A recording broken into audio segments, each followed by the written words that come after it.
And ladies and gentlemen, welcome again. We are on the PMS right now. Okay, it's NGC Esports, and I'll be your only host, Kurki for today. And here we go. The match has been also started. I was a little bit of late, but it's okay for now because I could have been able to catch the game.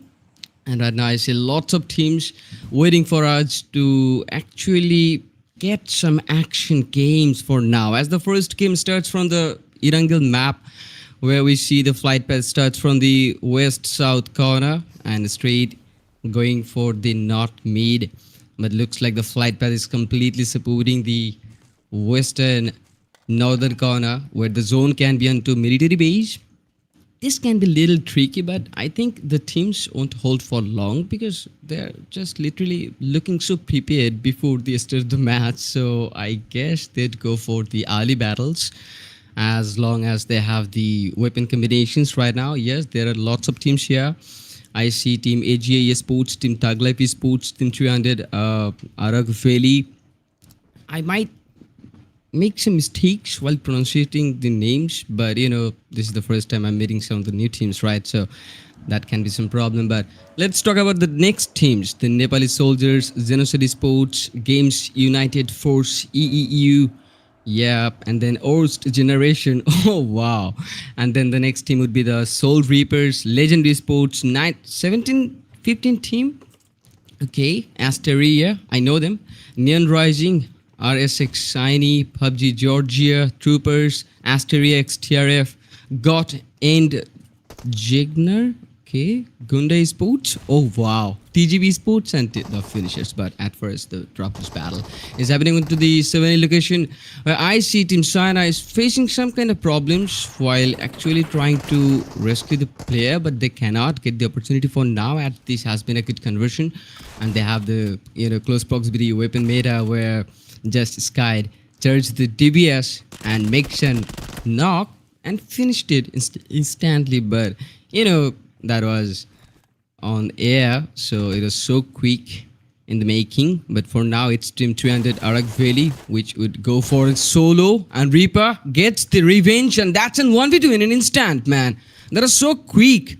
It's a great response, but Reaper, which has more responsibilities left, one thing he can do, he can go for the rescue process, but no, he knows that he doesn't have much more time left to complete this fight, as Sith will come closer, takes DBS in hand, and this is going to be a close combat. I believe before he comes closer, the rescue is going to be completed. Yes, the rescue has been completed, and right now Reaper, his mission has done, and now he can go all out. So Reaper would search for the player, would distract him so that he cannot go for the rescue, and both of them can actually complete the mission together. One will go for the pressure, and the second one will go for some ADS. Finally, Reaper finds out where the player is, gets the shotgun, and here we go. The first battle has been completed. Team 300 ARAGVELI just completed the game. Nice, so nice. First game I've seen, and I enjoyed it. First match, right? But oh my goodness, it was an 1v4 clutch from the start. So Reaper alone himself has taken all of them out, and that was Team Shiny, which actually would get 2 points from the game, and that's also good because they're not going empty-handed. 19 teams is still in the lobby to go. On the first stage, there are lots of teams which went onto their landmarks, but they have to take some preparations for now. As I'm gonna see for 3 teams: Team Thug, Team ARGs, which got here 4 and 2 points. On the other hand, it's Team TJB Esports from the PL lobby, and they're the strongest kind of, but you cannot define which is the strongest. There can be shuffles lots of time, but for now, TJB Esports is looking so hot on this good weather, where they're just rotating down on foot without any vehicle support. If any other player could spot them, they could have been in trouble, but for now they're in cool. On the other hand, PUBG GORGIA, which is in a chill mood for now, as they have taken a good vehicle which can carry 3 of them for now, but the rest one is on a different location which should be carried as long as his teammates are alive. Worst generation has 3 other teammates on this game, but from Yasna Poliana, they have some casualties here because there are 2 other teams near to them, which would be engaged with them if they try to cross over the road even. But worst generation, what they can do here, they can make some point, some angles, so that they can have the visuals and they can get some informations and they can plan some strategies to take down at least one squad. But they can go for some different strategies too, because the strategies, those that matters. Strategy, yeah, it is really important for you to maintain your strategy, because your opponent is not gonna let you win over them. So you better watch out for your position, and that's where strategy comes out, because all of the players has the gun power needed, and all they need is the right call at the right moment. So still 19 teams to go to complete the lobby, and I guess the first match is going to be interesting, as I'm here, and I'm Quirky Arc, who enjoys the match always, because I'm a passionate guy who does not do the face cam show but goes with the in-game competition. So I'm very much eagerly waiting for the competition to get started. As you see, this is the grand finals and this is the first game. So the first result of the first game would be the overall leaderboard, where we might continue for the competition to understand slowly a little bit. And then from the second game, it's going to be a big shuffle, because as long as any tournament or any event starts with this kind of battleground lobbies, there are 2 things, those are mostly common. And the first thing is in the first 3 or 4 games, there are shuffles coming from the top to the bottom. And then after 3 or 4 games, you might say, depending upon events or lobbies, the rest of the game gets a little of shuffles. Sometimes it can be a big shuffle, like from the 19th position to the top 8. It's quite possible. You just need one chicken dinner to make that shuffle for your directed power. But I see the team Legend here, which is actually on ruins, but beside this Georgiapol hill. That's a good location. You can clearly look for the zone, as the zone is completely supporting the center where poaching could be centralized, and the teams would actually gonna target that poaching kill location for now. I was expecting some more B2B battles, but no, looks like the teams are just warming themselves up. Yeah, they're just warming up, as they're taking lots of preparations. I see some rotations too. From this double corner, there would be a big rotation, and from military base, it is indeed gonna be a good rotation, but not that good, because there is another team waiting until the Ferripier location to actually interrupt the rotation. They can cut off, so a bridge battle might come here, and we can witness that. Meanwhile, this is Team ASTERIA Esports, where you see the players, Madness, Franca, they're just getting the information, trying to read out the kill feeds, while they have some close combats running. It's Team AGA Esports who is trying to scout, where I see some knocks, and maybe that's Team Gunda Esports, which is actually getting interrupted for now, losing the teammates, as Toki Gunda, who is no more on this lobby, but his teammates will continue the game. But for now, it's a big slam in from Team Neon Rising, which is going for the compound for now. But there can be some grenades, right? Yeah, there you go. The first grenade gets connected, and the second knock is also so much aggressive. Baby just doesn't care a lot, but the only thing he cares about his visions or visuals, you might say. But there are lots of informations. Well, I see the grenade has been charged into the right spot. This can buy them some time.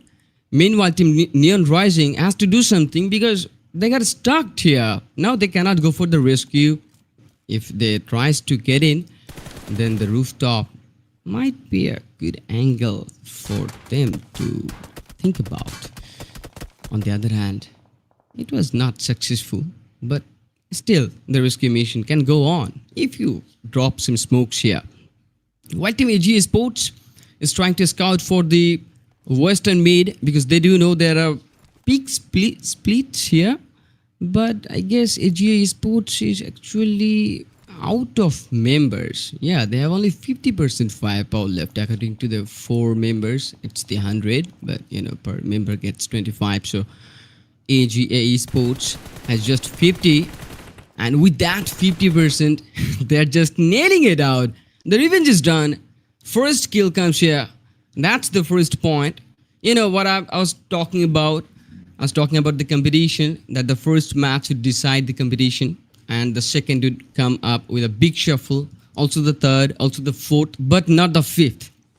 Because on the very fifth game, this game is gonna get a little bit of shuffles, but for now, it's gonna be a shotgun battle. Okay, but that was missed. Still, the target is completed. Games United force. Still he got one. Capozino just gets his target. Couldn't finish it though, but he was satisfied, man. I'm satisfied. What about you guys? Let me know that from the comment section, as I can face some kind of tongue twisting for now because this is the first game and I'm watching new teams here, and I'm eagerly waiting for some close combats, also some long combats. But I might assume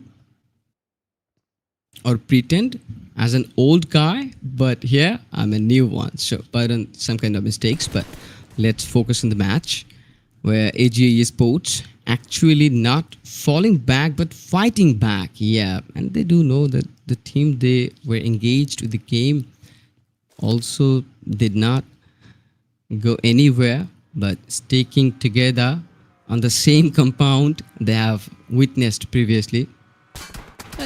It's a good moment for Team Games United Force because they're just taking the vehicle and falling onto the ruins corner. Okay, this is just the solo guy, Heaven, but will he survive? It's risky. It's so risky, and I do not want to trade with the risky situation.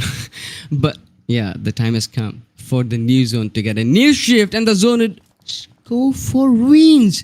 I was trying to talk about the western northern mid, but no, this zone completely supports the northern mid, where just half of the teams getting the advantage and half or more teams. Yeah, I must say more teams has to go for the rotation here.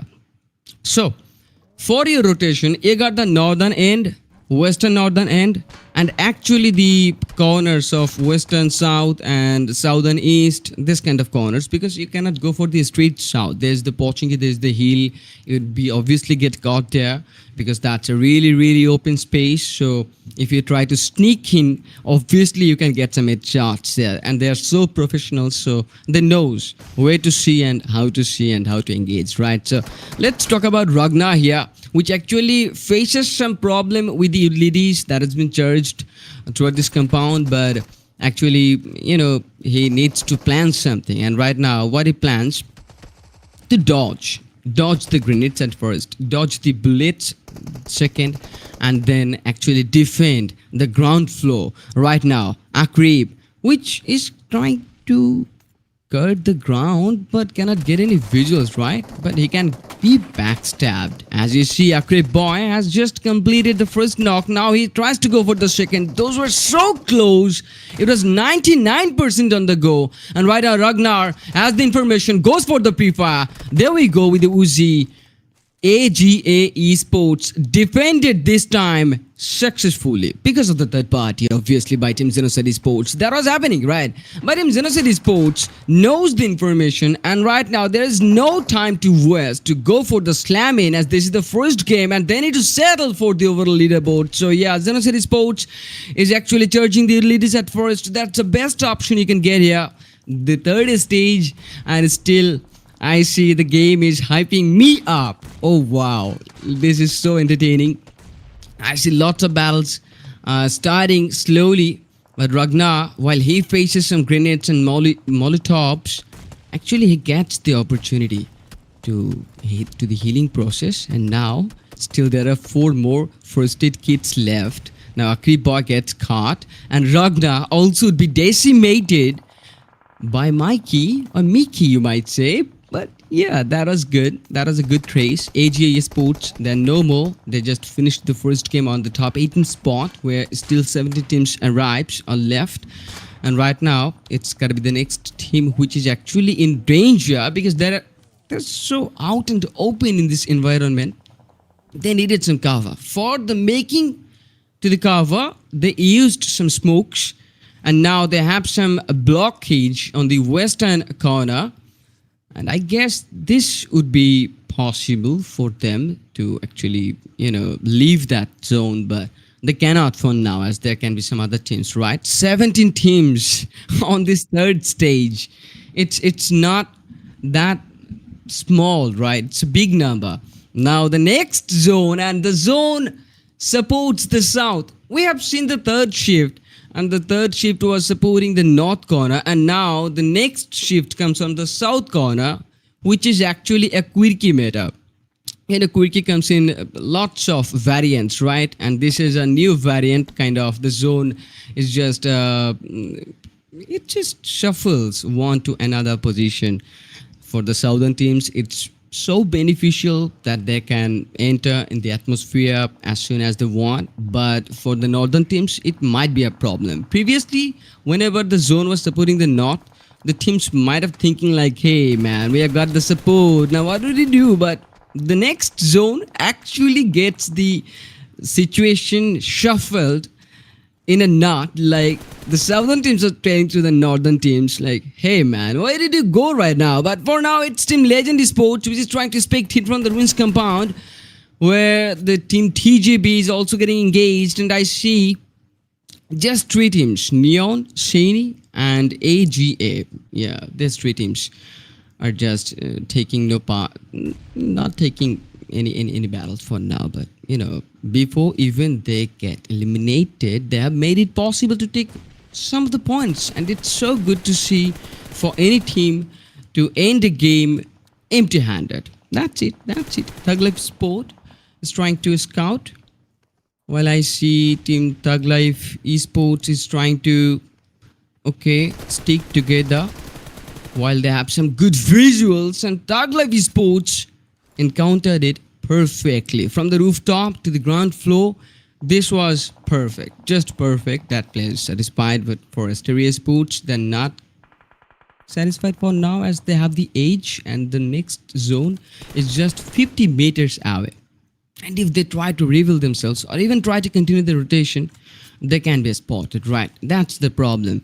While Team Thug Life Sports still happy. Yeah, they're still happy. Even after completing the game or the battle from the church compound, it's been good for them that they have the next zone advantage too. But for now, this situation gets tricky because maximum teams, they are in the edge of the zone. So the next zone comes here, and the AG teams must continue inside the zone. And there goes the strategy part. Now is the time for the real game to be started, because Team XE means Genocide has taken the eastern, and some are taking the western too, from the north to the south to the west to the east.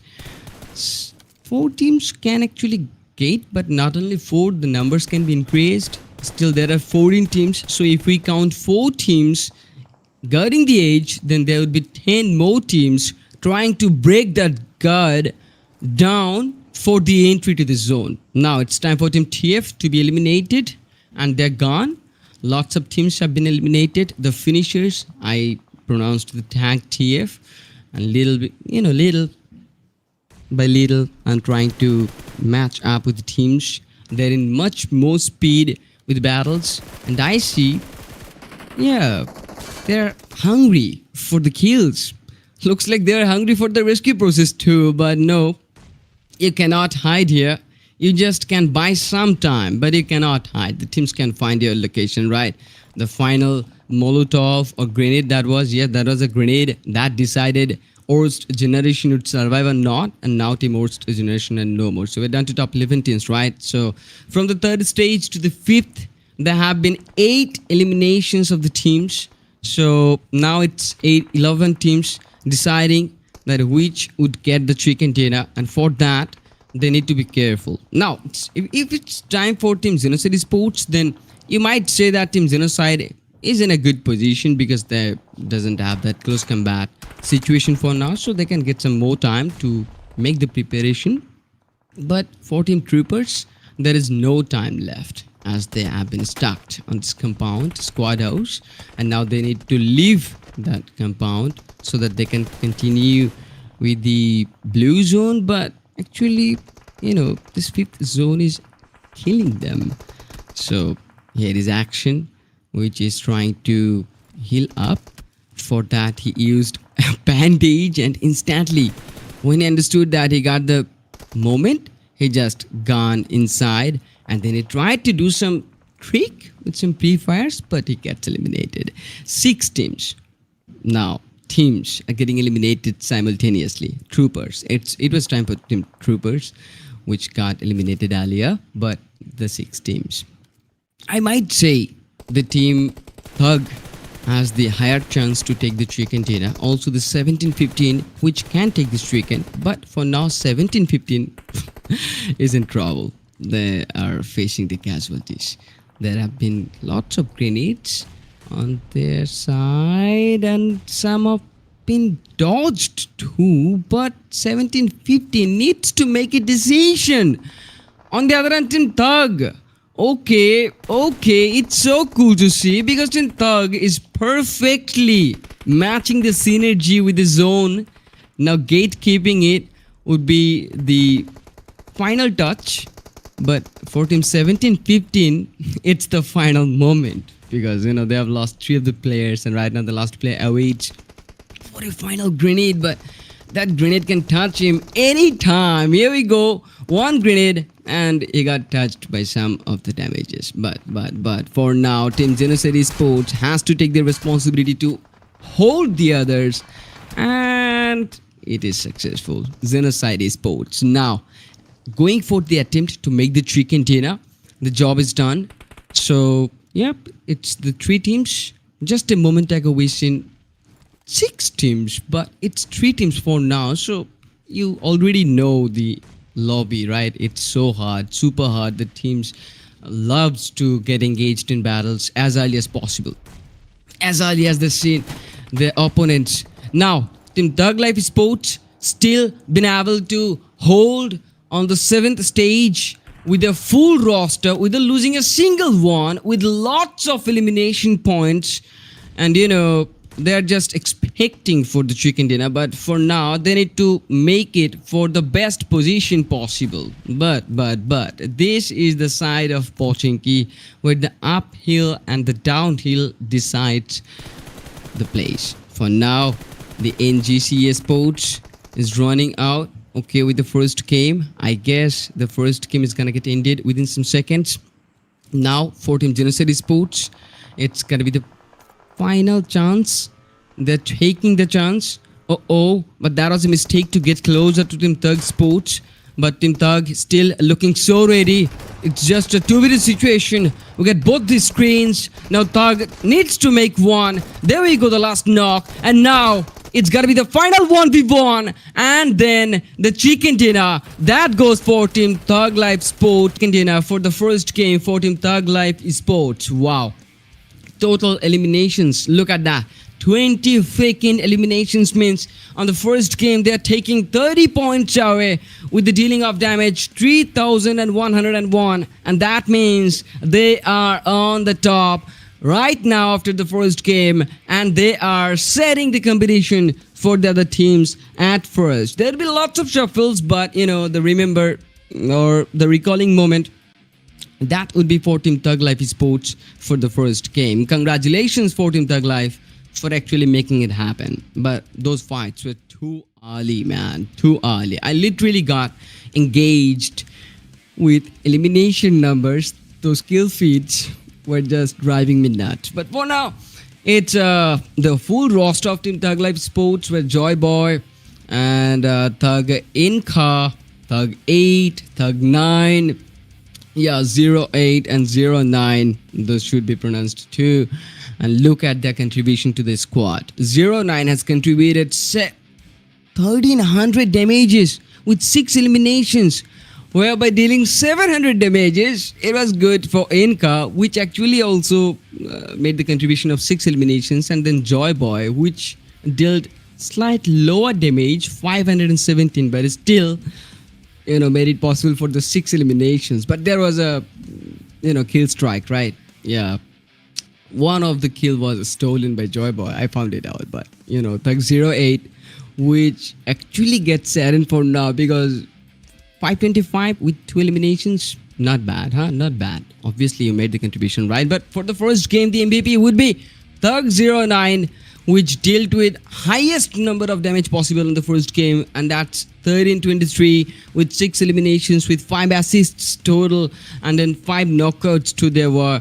But he didn't use maybe any trebles. But obviously, he used some, but we'll get to know about after later from this game. But the healings he has to take was 285, and that was the lowest number possible, right? So that's how Thug09 is just rocking it.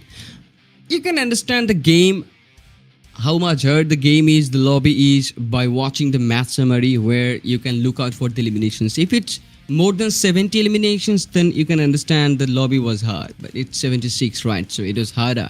Then we can talk about the knockouts, right? 87 knockouts. Are you crazy? But the team says, yeah, we are a little bit. We love to take the battles, and we're gonna love it more. Total healings were 11,131, and then there was just one vehicle elimination with 43 assists and 8 eliminations of grenades. It was cool. But the comparison between Team Thug Sports and Team XENOCIDE Esports were driving me nuts, because just, half. It's just getting divided by half. But for now, XENOCIDE Esports would like to announce the next comeback on the next game, as they tried to make the attempt for the chicken dinner, right? But Thug Live Esports says, yo bro, we just got the best position so far, so we're not gonna let you take the chicken dinner from us. And that's how the chicken dinner falls apart. 20 eliminations, where XE getting 10. That's where the dividers are.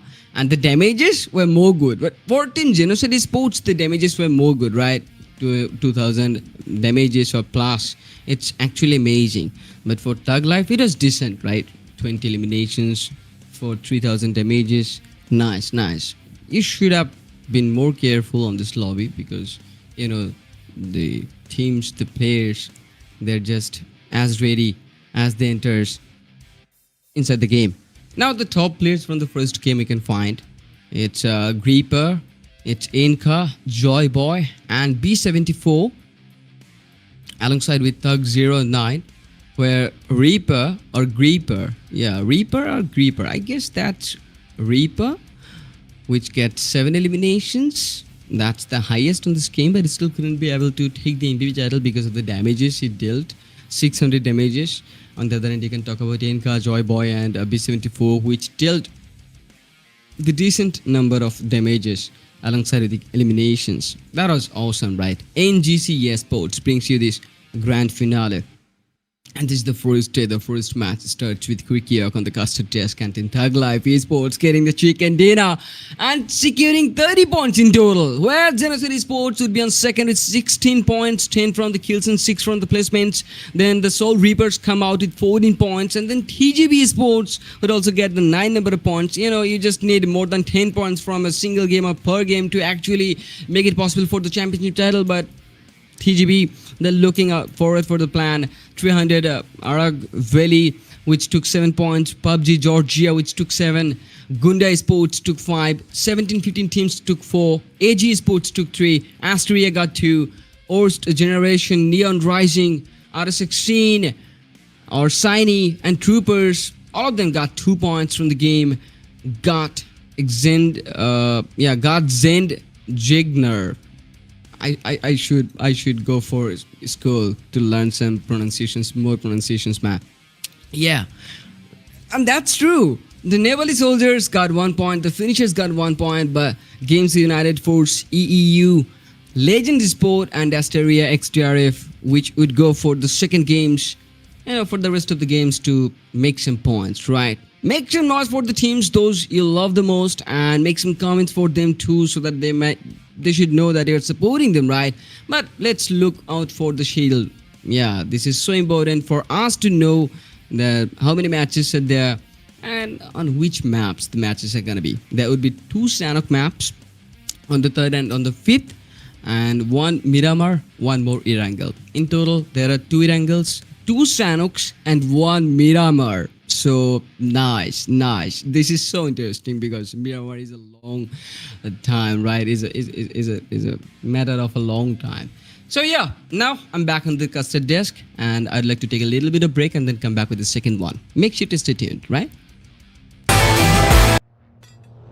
Ladies and gentlemen, after a slight little break, we are back again with the second game, starting from Miramar. Here is the flight path with the caster Quirkyark, with you guys enjoying the game together. Now, 20 teams I can see in the lobby. The flight path starts from Minasal Valley straight, finishing onto the La Cobreria location.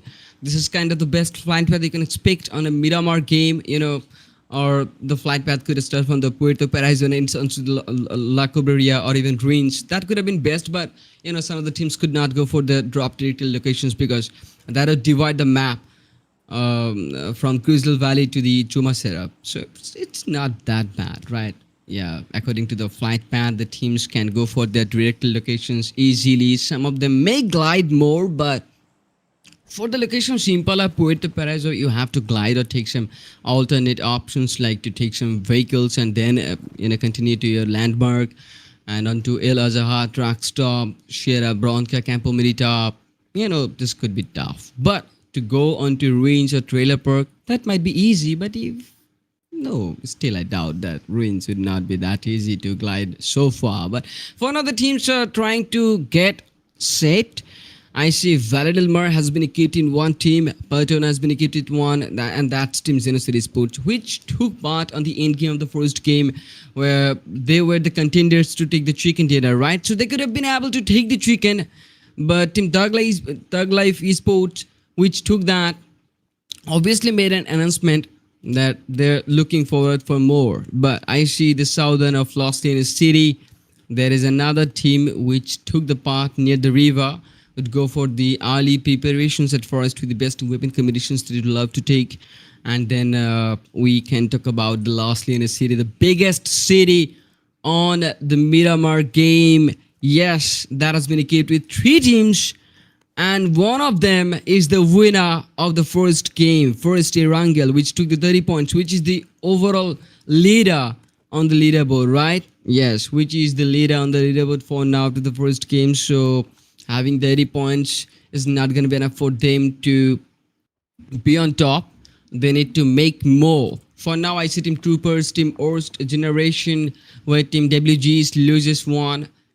Continuing the game in trial. On the first game, they joined on this on trial, but on the second, they still joined on trial rosters. I do not know where's the last guy, but I would expect him also to, gather around. Let's talk about Team Neon Rising, which took the alternate option to go with the vehicle and then continue to regroup because, that guy found out an enemy near them or near him, but cannot go in directly, so he needs some support. You cannot humiliate even one single player on this kind of battlegrounds. Anytime, anything can happen on a competitive match. So for now, Team Neon Rising has gone up with the safest option possible, getting the full roster and then trying to make that player kneel down. And yeah, we're getting it. The first finish for Team Neon Rising, but that player also made it and 1v1. He took one guy before even getting eliminated. But a little, I see Team 300 ARAGVELI here, looking so happy, but at the same time looking in so hurry because they have some more casualties to be taken out. Now it's Reaper 8. Yeah, I was struggling with the name Reaper or Reaper, and now I see the names was Reaper. So Reaper is also a good name, and Reaper is also, but this time Reaper sounds the very best, and I love it. The Nepali soldiers, we can talk about them. The team started with a losing one and also getting a trade finish. That's good for the Nepali soldiers, but it's Shifu, Captain, and Thunder, which is actually good. The names are so good, I can pronounce them so easily. Yeah, but for the other teams, I have previously seen this team, so I know some of them. But for the other teams, I might not know. So if I make some pronunciation mistakes, you should understand. But I can assure you from next time, it won't be happening like this. Yeah, so let's talk about Salon GRG, which made the first opening here. And Team AGA Esports facing the loss of the first player, but not the loss exactly. But if Shivas can go for the rescue, then there would be no loss for now. But if he not, then there might be a loss. Or it can be happening that Shivas tries to get closer and he gets taken down too. Oh, look at his HP. He loses lots of. And that means he was also in trouble. But somehow he managed to get close to the teammate so that he can go for the rescue, right? So the player is going to get the second chance, and that's what I call the synergy between the teammates, where you should not leave your teammate while he is in danger and while you're still able to rescue him or to go for the rescue, right? That's so humble, and I love humbleness. Who doesn't? Yeah. So let's talk about Team Troopers, which is actually inside in this location, but beside them, they have got lots of casualties. There are 3 teams here on the same spot, where I see Team Troopers has to deal with the closest one, then might go for the, longer ones. But Enigma actually predicted a player behind that compound. He charged a grenade, and then, that grenade was just wasted, but we can see the double view, right? Yeah, the broadcast is so good. Troopers and the Soul Reapers. Let's talk about these 2 visuals. Right now, it's Team Troopers where Suyog just awaits for a player to get inside. But there won't be just 1, but 2. Here we go. The pre-fire is working out. Suyog needs a reload. Switches the position again and gets caught up. Just open. That was a slight mistake, but the cover comes instantly. Now, Team TSR needs to make some time, and for now they need to make some angles too. Team AGA are still waiting for the opportunity to come, and then they would love to interrupt here. On the other hand, Team TJB and Team Genocide, they are just taking a part in the battle too. Maybe that was a head-to-head game, but for now Team Genocide Esports is in the lead because they have 1 finish and still have the opportunity to rescue the player. So for Team TGB, it's a loss, but would they go for the revenge part or not? That's a question. Now, on the very first game, Team TGB got 9 points, right? And now they have the target of taking 21 more to actually match up with the speed up Team Thug Life Sport, and that's the competition, right? So for now, Team Troopers, we're back again. It's Nox, which is going for the finish, and he gets the finish with the TVS with the red dot side. And now the time has come for the zone to get a new shift too, and the zone shifts onto the centralized Pecado. I see the zone completely telling stories for the teams that you are not the players only which is actually playing on this game. I'm the zone, and I'm also playing with you guys. So you should be careful, right? There are lots of players, not only the teams, but the zone too, which actually plays with the teams. And I saw the first triangle zone meta, which actually shifted from the north to the south, and then again on the mid, and then again on the west. And that was so awesome to witness, right? But for now, it's 19 teams alive in the lobby, where we lose Team Neon Sports at first, and now they were at the top 10th, and now they would lose their position. As I was trying to make a story of a competition where I mentioned on the leaderboard there would be complete shuffles on the first 3 games, yes, and there will be some slight shuffles from the next 3. So that's it, that's the part. Now let's see which team actually gets the first day on their side from the top. Still Team Thug on top after the first, right? But Team Genocide hoping to get the new comeback on this second. Now this is so easy for the teams. Yes, those who are participating on this NGC Esports Grand Finals. I guess 10,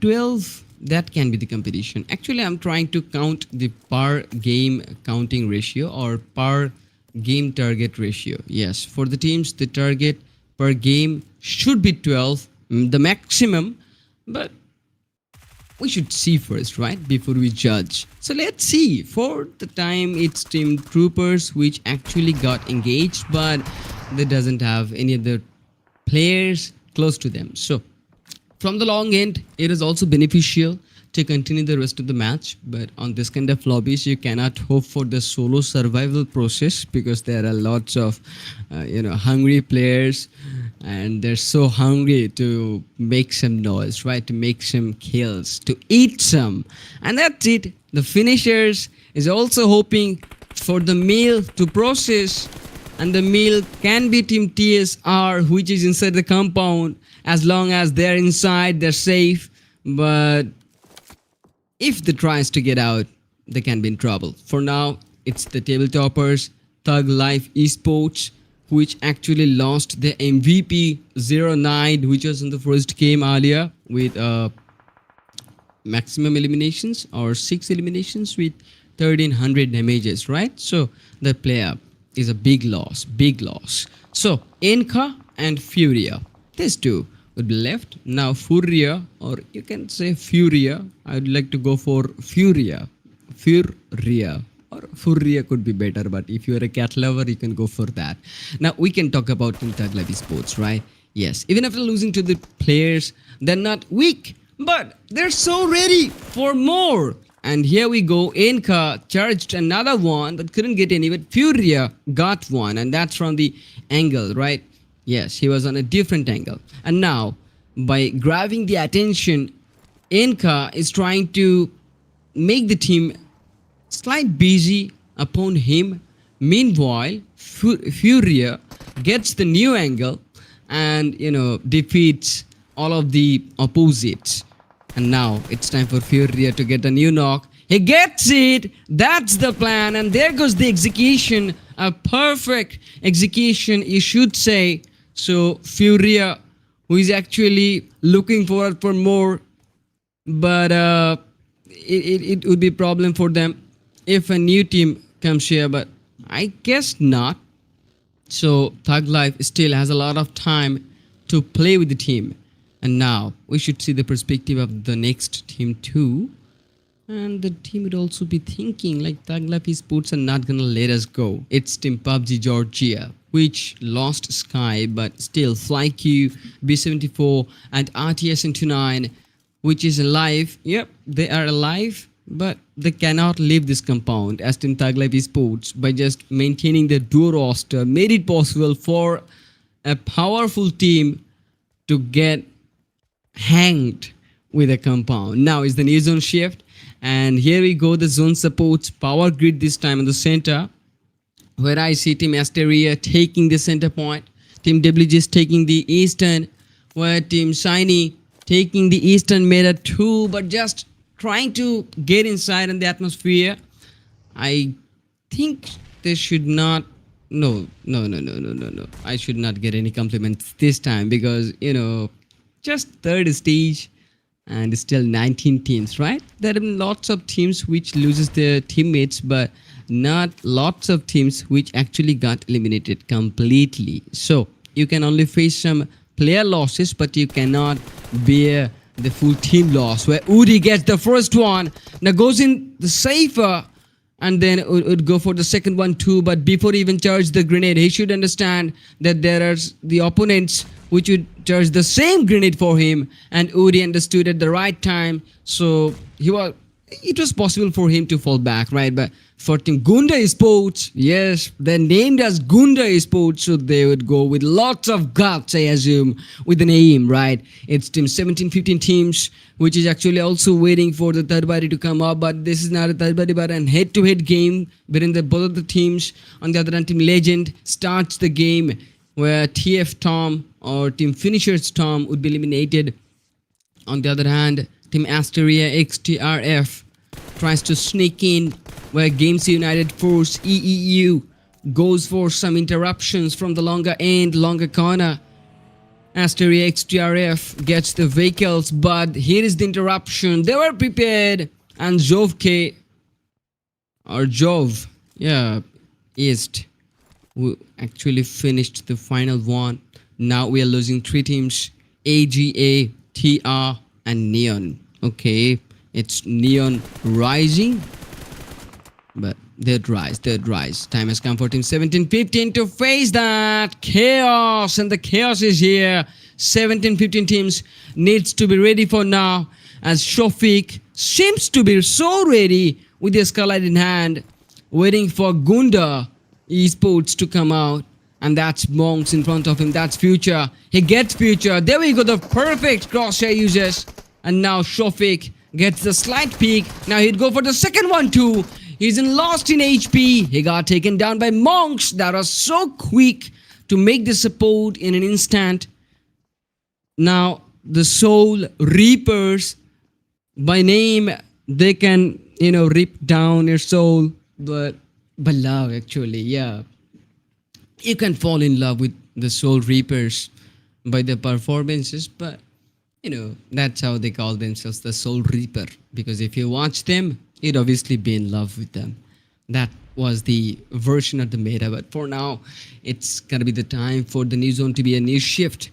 I guess the teams would be ready for the next chaos. Here we go. The next zone also supports the center. Team Shiny and Team Asteria and Team WG. These will be the 3 teams which would actually, be blessed by the zone, but the rest of the teams are not. So while we see the Northern Western head-to-head game between the Soul Reapers and the Team TRF, I guess, yes, Piccolo gets the final kill here, and the Soul Reapers are gone.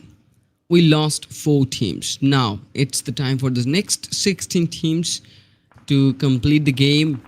Time has come for Team Asteria XTR to be engaged. Games United Force EEU also been engaged. 2 of the players been taken away, and now they cannot find the chance to rescue them. Maybe one of them could be rescued, or 2 of them, maybe just one of them, because the team which actually made the knocks won't give them that much time to make the preparation, but they can have the time if the team actually makes some delays in the shuffle process, or in the actually slamming process, you might say. So Legend Mama, okay, his name is Legend Mama. I got it, which actually got an elimination in the kill feed. I read it loud. But for Team Thug Life Esports, you can see that is still sticking to the plan till this 4th stage with the duo roster. After losing the first 2 on the first stages, they're not losing their hope but fighting back. And that is the spirit after taking the top position on the leaderboard and the first chicken dinner. They have some good aura, and I must stick with them. Furia, who gets the second finish, and that was from Team XENOCIDE. There was only 1 player left, and after getting eliminated in XENOCIDE Esports, the competitor would be taken away. Team Thug Life Esports actually eliminated the competitor by a vehicle run over, and that was Furia, man. Team Thug Life Esports are going so smooth. For now, it's gotta be Team Asteria Esports, where Flanker gets the first knock. Now it's the time for the second. He switches the weapon to the shotgun, and then he gets the support too from his own teammate Madness from the top of the hill with the mini Bodin in hand. And that's what we say, the best cover ever. Yep, I'm back. The teams are getting ready for the next zone shift. It's getting a new shift on the mid, and the zone has been shifted on the mid for now.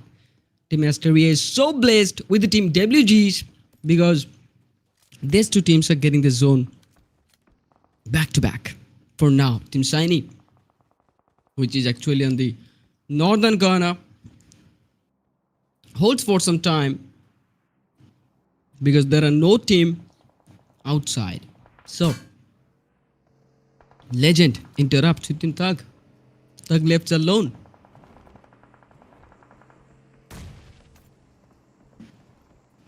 Anchor. Time for him. Oh, that was so close. He needs to be in cover. The second chance. The jump shot. Oh, the second knock is also here. Enka makes a good 1v2 clutch. That was a massive response or react, you might say. Thug Life Esports still going in solo. Furia gets eliminated completely. This time Enka loses all of the hopes for the teammate to get back again, but for now Team Asteria can get the higher visuals, and that's the best visuals for now on this 5th stage any team can get, where Team WG is also been interrupted, and also Team Thug Life Esports would be no more inside of this game by those simultaneous visuals. Yeah, the player tried so different. I loved it. That was a smooth clutch, but not so smooth. It was struggling, and we love to see it more and more, right? But for now, it's Legend Kante, which actually got eliminated. But before he even gets eliminated, he understood the situation, and for that, he made it sure that he's going out from the game with one more point. For now, it's the top 12 teams which actually survives on the 5th stage, where Team Asteria Esports would be the only team to get the higher advantage or the location advantage, and now they have all of the visuals actually making it happen for the knocks. Now Cherry would be taken down, where there would be some encounters too from the longer ranges, and the teams were using Mini 14 on the Miramar games. It's so effective to take the automatic bolt action sniper rifles or the sniper rifles, because on Miramar you have to go for some mid and long range battles too. I say two because the 20 teams which actually participating on this grand finals, they are looking so awesome. Yeah, that's all I can say. Cause the teams are not waiting for any rotation part, but they're just going in with battles. Many battles. And now it's Team RSxSYNE, Player 0, Seth, and Skit. Skit got the first one with the Molotov, where Monks Gunda makes a second knock against Madness. Now the grenade comes off with the play. Captain gets eliminated. FlyQ gets shit. Seth. Player 0 gets FlyQ. And that's how Team RSxSYNE would be alive again. Skite, who took the final kill. That made the Nepali soldiers eliminated. That made the Team 17-15 teams eliminated. That Team PUBG, Georgia getting eliminated. Now is the only 7 teams on the very 6th stage. Yes, but for now, still it is gonna be Team ASTERIA Esports, which is standing with the full roster, and they're looking so mighty for now. WGS, which I was talking about, joining the game in a trial, still survives, and now eliminates Games United Force, EEU, and then got a new opponent here. It's Team GOTTxEND. 120 AZ or Herds 120. Okay, the team named can be Herds, but I see the tag AZ, right? And that meant Herds, but would be taken away by Team Orst Generation. It was so cool. Orst Generation got the edge at first, then came closer to them, then interrupted them with grenades and shotguns, and finally eliminated them. Okay, but time has come for Team Gunda Esports. It is indeed Gunda.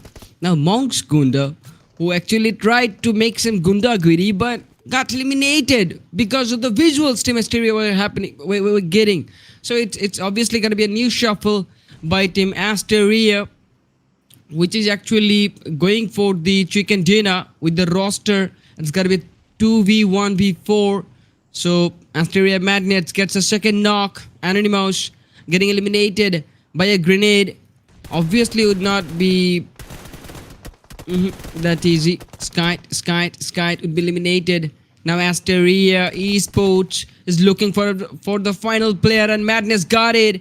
This is the comeback for Team Asteria. Winner. Chicken dinner. 17 eliminations. The chicken gets them 27 points. And now they're on the top second on the leaderboard. Wow. Just wow. Look at that. More than 2000 damages and 17 freaking eliminations. All they had were the best positions so far on this Miramar game.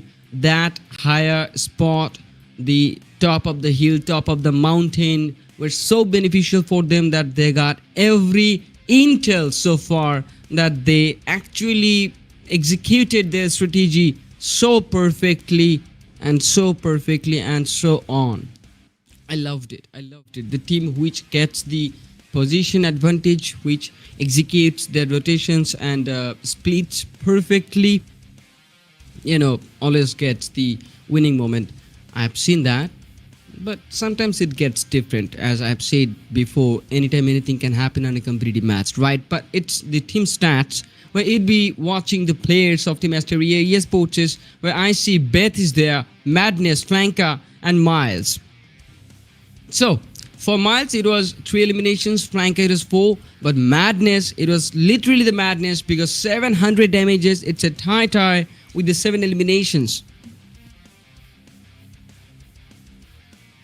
I was silent because I was hoping for Madness to get the MVP title. And yes, he gets it. The most valuable player from the game would be Madness from ASTERIA Esports, which actually completes his goal successfully. Just successful. 700 damages with 7 eliminations. The player which he took the knock, actually he made it sure the play is not getting stolen, or the player is not getting rescued. Now it was 74 eliminations, as this was the Miramar game, so long-term battles. Yeah, so 74 is so good, more than 70, right? And I told you guys to count the number from 70 to higher. Now it was 80 knockouts and 9,000 healings, and that is also good in terms of a Miramar game because you already know about the competition meta. Grenade elimination were 4 and 41 assists were there. But this time vehicle elimination increased from the first game, as there were just 1 vehicle elimination and now is the 3 vehicle elimination. So match summary is getting better match by match. There were 87 knockouts in the first game and now it's 80. Comparison goes with Tribe RMC. Nope. The AST. I recalled the moment. Previously I known the team named as AST. No, tagged as AST but named as Tribe RMC. But this is ASTERIA. ASTERIA Esports. Yeah, been in the comparison with Team Gunda Esports, where I see Team Gunda has taken 7 eliminations, where Team ASTERIA Esports taken more than 7. I mean to say 10 more from Team Gunda Esports. It's the number 17. And there we go, the comparison where Gunda gets total 11 points by the combination of placement and kills. On the other hand, ASTERIA gets 27. But you should not judge Gunda Esports, as I see they are in decent manners. Yeah, they're taking the decent number of points. You just need the minimum 8 number of points from per game to match up with the competition, and they have 11. So that's good, more than 8, right? Now the top players list. Yeah, here comes after Madness, Flanka, the own teammate, then Ishida, then Gunda, Monk, and then Miles. Okay, from Team ARG it's Ishida, and from Gunda it's Monk, and from AST it's Miles. But the players, look at them, 7, 4, 4, 3, 3. So Flanker and Ishida both get 4 eliminations. That was a good contribution from the side of Team AST. It was 3 players on the MVP lists. But from match rankings, we would find out the competition. Right now, AST Esports were able to take 27. The Team Gunda Esports were able to take 11. Then Team Orst Generation were able to take 10 points, and that's the double digit I'd love to count, where we can see Team 300 ARAGVELI, which took 9 points, RSxSYNE, which took 8, ASTERIA xTRF, which took 6 points, GOTTxENDGEGNER or XENOCIDE, maybe 5 points. Games United Force gets 5, the Finishers get 5, the NEPALI Soldiers get 4, the Legend Esports gets 4, 3 points for Team Thug Life Esports, more 3 for Team PUBG Georgia, 2 points for Team XENOCIDE Esports, 1 for Team Soul Reapers, 1 for Team 17-15 teams, 1 for Team Neon Rising, and 1 point for Team Troopers. Now, AG Esports and Team TJB could not make any, but they couldn't make any for this game, but they would surely get a lot of points on the next game because that game would be in Sanhok, and 20 teams in a Sanhok game means you are in a hell. Yeah, or in the hell. So you should be careful. Overall top players, I see after 2 games, it's gonna be Enka with 7 eliminations, and with the highest number of damages, 1400. You see that, and Thug 09 is so close with Enka. It's the terms of damages alongside with the eliminations, right? But Madness, Reaper, Joy Boy, and Thug, this would be the top 5, or would be in the top 5 players list. Yeah, so obviously there is gonna be lots of shuffles from the next game. There will be some new players on this list, and we would have them comparison by the overall graphics now, or by the performances surely, but by the graphics we can see that, right? Thanks to the broadcast team for making it so quick. Now on the overall standings, you see Team Thug Life Esports getting 33 in total, is still on top. Team AST Esports getting 29. The competition is within the 4 points. Okay, both are the winner of the chicken dinners. Then Team XENOCIDE comes out on the top 3 with 18. Then Team Gunda with 16 for Team ARGs on the top 5 position, where Team TSRX gets 15 points, WGX gets 12 points, Shiny gets 10, PG is getting 10, TJB is getting 9. TJB has got a good plan. HZ getting 6 points, xTRF getting 6 points, TF getting 6 points, 17-15 getting 5, TN is getting 5 points. It's just the start of the competition, right? So let's talk about Team GEUF getting 5 points, Legend getting 4, Tia getting 3, Neon getting 3, and AGA would also get 3 points just after, right, 2 games. But the next game will be more fun because it is gonna be in Sanhok. Now we got 2 Erangels per day and 2 Sanhoks per day, 1 Miramar per day. So it's gonna be entertaining. Now the schedule, you can see the upcoming match is gonna be in Sanhok. The teams will be so ready because there won't be any chance for the new rotations. All it would be fights and fights because 80 players on Sanhok.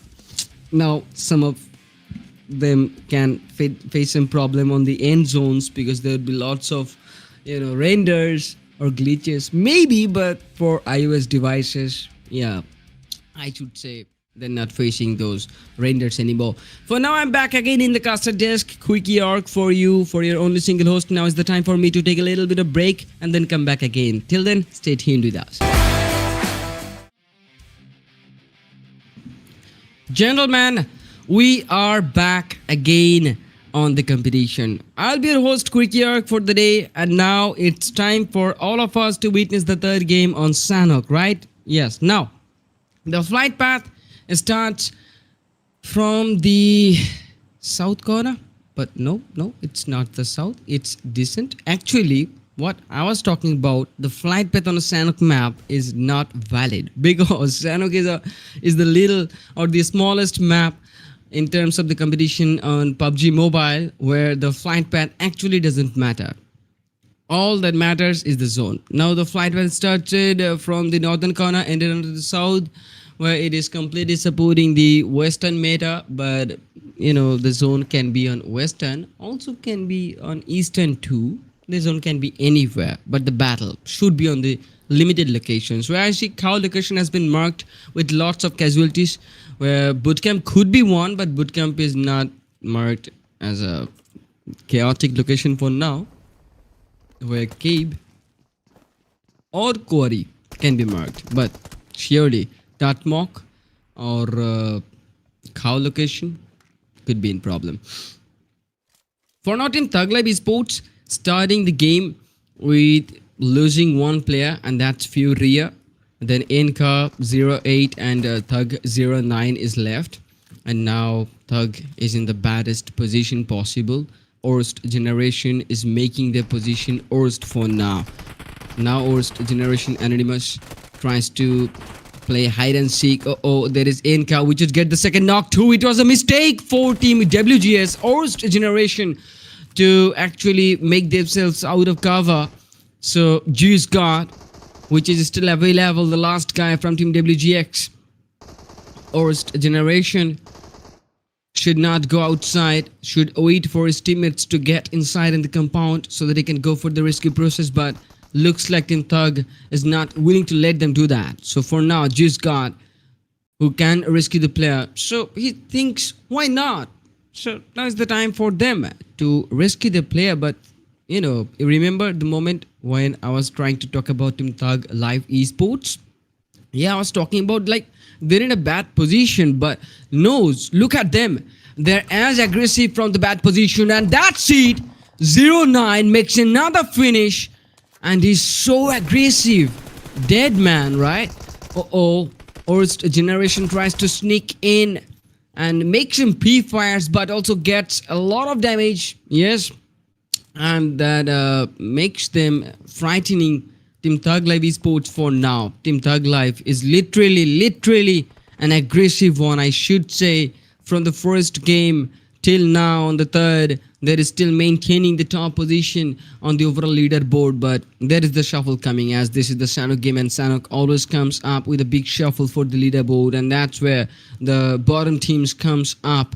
Now it's time for Team Neon Rising, which in the bottom, yes, which took only 3 points from the previous 2 games, and right now looking forward to eliminate the table toppers. But now it's time for them to rescue the player again and then continue the battle again before even the team gets completely decimated. But let's talk about the team finishers. Okay, so yeah, what are they doing? It's Octane, the final player from the finishers. If he gets finished, then the team can get finished for this Sanok, but there would be one more Sanok today, right? Yes, the next match would be on Erangel, and then the last match would be on Sanok again. So they should know each other on Sanok very well, because they are getting 2 Sanok games. So that would be the opportunity for the rest of the days or the next days for them to make their strategies go live. Now, Juice God, who is actually trying to scout with one Uzi in his hand, but I see he is gonna be out of ammos. Okay, so yeah, he's gonna run out of ammos. Now Octane interrupts with 1v1 and then finished the player. The player which I took the name Octane is from the team finishers, maybe, just maybe, I'm not so sure, but yeah, Octane made it possible for another 1v1. Now team finisher is getting 3 points from the game. Team Thug is getting 4. Team Gunda started the game with 1 point. Team WGX getting 1 point. Team AST, yes, Asteria getting 2 points. Team Gunda, getting 3 points. Not Gunda, but GEF getting 3 too. But for now, we should look forward for Team Thug Live Esports. You just saw that. That was hell out of a reflex, I might say. The player just gone nut. And now it's time for Team Thug Live to face another squad. And yes, here we go. Another head-to-head game is loading. Enka charging the grenade first. Here we go. The first knock could be, but no, there was no knocks. Now Enka needs some time, but before he heals himself, he needs to leave that compound so that the grenade won't hunt him down. For now, Asteria, xTRF gets closer to them, but still Team Thug says they're not giving it up, but they are fighting back again. Yes, whoever they would knock, they would finish the kill, and that's the strategy. You only get knocked out once. You won't get knocked out twice, because you won't be alive for the twice number. That is the metaphor in Thug Live Esports. I just made it. You liked it? Then you should let me know that from the comment section, right? Now it's time for Team Thug Live Esports to actually rescue the player. Now look at that. Team Thug Live Esports actually got the opportunity to rescue the players. Now, if there was another team on the side of Team Thug Live Esports and it was Team Thug Live which would go for the slam in, then obviously you might say that the team which could get the slam in front of Team Thug Life Esports, would not be able to rescue the player for the twice or for the second time, right? But it was Team WGX which I marked out, got the first time rescue process on this Sana game. But for now, Team ASTERIA xTRF looking forward for more. Yes, here we go. The opening comes out, and now the second one. They were expecting the second one, but no. Team Thug Life says, you cannot come closer. We'd secure the player so that there won't be any second chances left. And now Team Thug Life makes their time to go for the rescue. Now they are trying to find out the split, the angle of the team which is actually trying to interrupt, and that was the team ASTERIA xTRF. Maybe there are two teams, right? Or named as ASTERIA Esports and ASTERIA xTRF. Maybe that can be yes. There are two teams as ASTERIA. One is ASTERIA Esports and the second one is ASTERIA xTRF. And right now, which is taking the part in this game, and that is actually ASTERIA xTRF. Thug Life Esports going in again. 08 takes Piccolo this time, and that left the last player stunned, and he's also getting eliminated by Enka. This is so interesting that in Thug Life Esports, which I thought would be in trouble mostly, but got outside of Thambang, still hoping for the next team, and the next team which would get engaged with the Team Thug Life Esports, that will be actually Team XENOCIDE Esports for now, the real competitors of Team Thug Life Esports. But Team XENOCIDE, they're just joining in this game in a trio, so that can be the disadvantage. It's the Sano game, you need a lot of firepower. Team XENOCIDE Esports interrupted again. Thug Life Esports, they're getting taken down, but before even the slamming comes closer, they'd obviously make it sure that their player is standing again. And I see 17-15 getting engaged with Team ARGs. There are battles happening simultaneously at the same time. Now 17-15 getting the lead from the kill feed, where Team XENOCIDE also getting the lead again. Thug 8 got the rescue, but been taken down again. So this was the second time Thug 8 been taken down, but from the start it was the third time. So if he gets knocked out again, then it would be difficult for his team to make the time to get closer. Now Team XENOCIDE would hunt them down. That is the plan, going in with the utilities. There we go, the first utility has been charged, and now it's 09 which gets taken down. But before even Team XENOCIDE goes in splits and tries to take one by one from Team Thug Life Esports, trying to get inside on the compound where Enka were holding, their plan got just broken.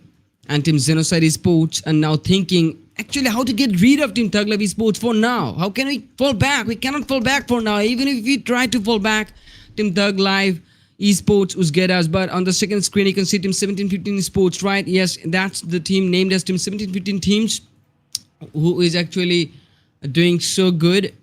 Okay, 17-15 looking for some kill points.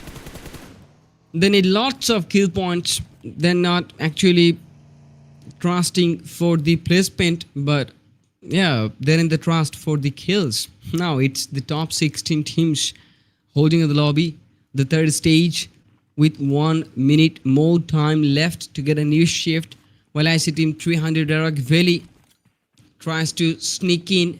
Okay, but they're inside of the compound, right? So they need a better cover, and before that better cover, they need some smokes here so that they can hide themselves out. But the grenades and the window, those would be problematic. The next grenade is coming in, and that gets the knock. Konjo has been taken down. Ishida, the final player, also gets taken away by Team 17-15, and that was as aggressive as Team Thug Life Esports was. So I might see a new competitor here, but you see, it's the third stage, and Team Thug Life Esports were going on a rampage. Just eliminated 3 different teams from a single location named as Thambang. Team Thug Life Esports, what have they done? Now I got a good feeling about Team Thug Life Esports that they're gonna take a lot of points from this game too.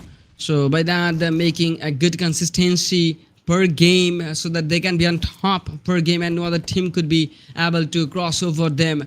But Team Thug Life Esports, look at the kill feed. They have taken another player down from Team NGC Esports, and we were watching for a new battle. Yes, and the new battle was happening between Team GOTTxENDGEGNER. Maybe. Okay, but the pronunciation could be wrong. I don't know, but we should see this fight. This is going to be interesting because the teams which are going to get engaged, the two of the teams, PUBG GORGIA and Team GOT. So the teams are side by side. It's just one side or another. Just only one of the sides are gonna win.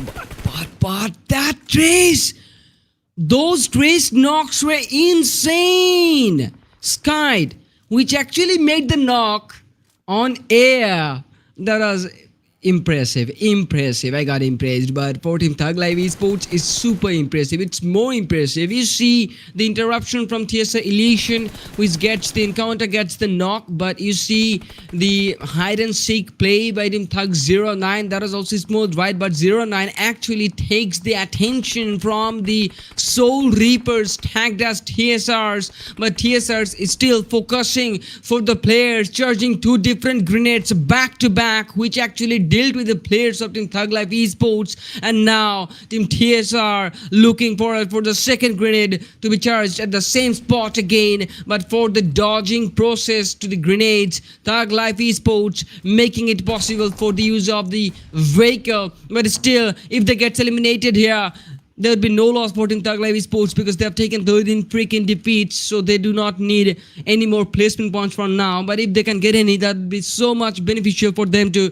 continue with the competition. But for now, it's gotta be Team AGA, which gets interrupted with Team SYNE, where Sky also interrupts with a headshot from the kill feed. I see Shifu taking Skyd, Seth getting Shifu, and that was the encounter against Shifu. But AJ got also interrupted the game, and then I see 17-15 getting eliminated, where 17-15 facing lots of casualties, lots of player losses out there. But Team AJ is not letting it go and trying to maintain the pressure upon the team so that they can be stick together. I see Team AJ, the tag named as GOTTxENDGEGNER. Yes, I made the pronunciation for now, but you should help me from the comment section. Whenever I would pronounce the team name, I'd remember that I'm pronouncing it wrong, and that's a problem of mine. But let's talk about Team RSxSYNE, which gets eliminated. For now, there will be 13 teams on the fourth stage, where I see the third part is the visuals, the angles are looking massive.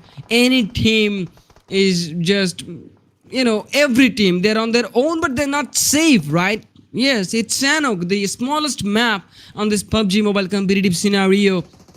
I see now Gamers United Force EEU, which is actually taking a part with Team Gunda Esports, but they're named as Gunda. But they're not only named as Gunda, but they work as Gunda too, because Gundas are always comes with lots of guts. They do not fear the police, right? Yes, so here the team named as Gunda Esports would also not fear the teams, and that would be the fun part for the competition. So let's talk about Team Troopers, which is actually going with lots of kill finishes, and I see Team Troopers are just standing with the last player, and that also deals with the grenade from the side of Team NGC Esports, and that's how Team Troopers are not competing anymore on this Sanok.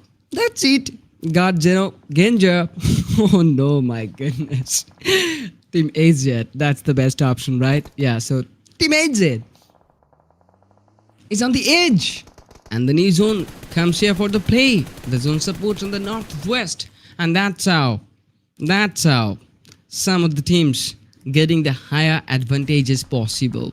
Now the zone matters the most. Yes, after the fourth stage or the fifth stage, the circle matters the most. The team which gets the advantage of the circle gets the advantage of most of the elimination points. Also the plan for the execution for the chicken dinner process. We have seen two of the screens, different screens on the downside, and I have seen that Team TSR eliminating Team TJB from the same compound, and TJB, they are no more for now. They could have been, they couldn't take any points from the game. Okay, so they are literally adapting the competition slowly. This is just the first day, and they're just giving the opportunities for the other teams. They're just trying to observe the other teams, that how they plays, how they rotate, how they think. You need to be thoughtful about your opponent so that you can understand what they are planning the next. It's just like the chess game. Just you should predict the right one about your opponents. Now it's the time for the real chaos. There were 13 teams from the 5th stage, and whenever the blue zone just runs towards the circle, the teams are just getting eliminated one by one by one. The Nepali soldiers just got eliminated earlier, and now the next zone again supports the northern corner, but just one team gets the advantage. But for our team Gunda, which was actually in the northern corner, after the next zone shift, they were in much more trouble, and they had to be eliminated too because of the third parties. That happens on the Sanok games. That's just a typical scenario. But you can see team 17-15 team, yes, named as 17-15 teams, and they are dominating this time, taking lots of points, and not lots of, but only 4. But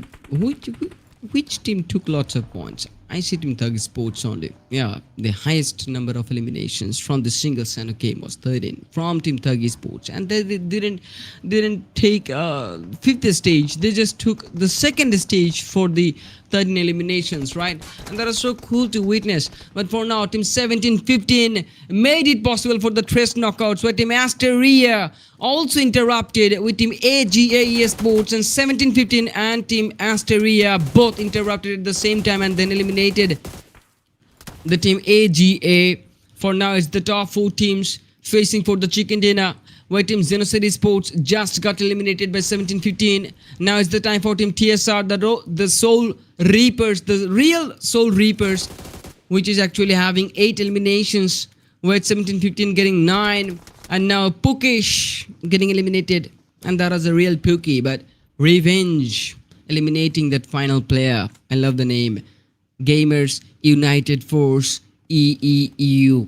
Yes, is getting the best points so far. Okay, the top 3 teams, the only team who would be in advantage, that would be Team ASTERIA. Maybe it's gonna be another attempt for the chicken dinner, going in for Team TSR, taking some eliminations.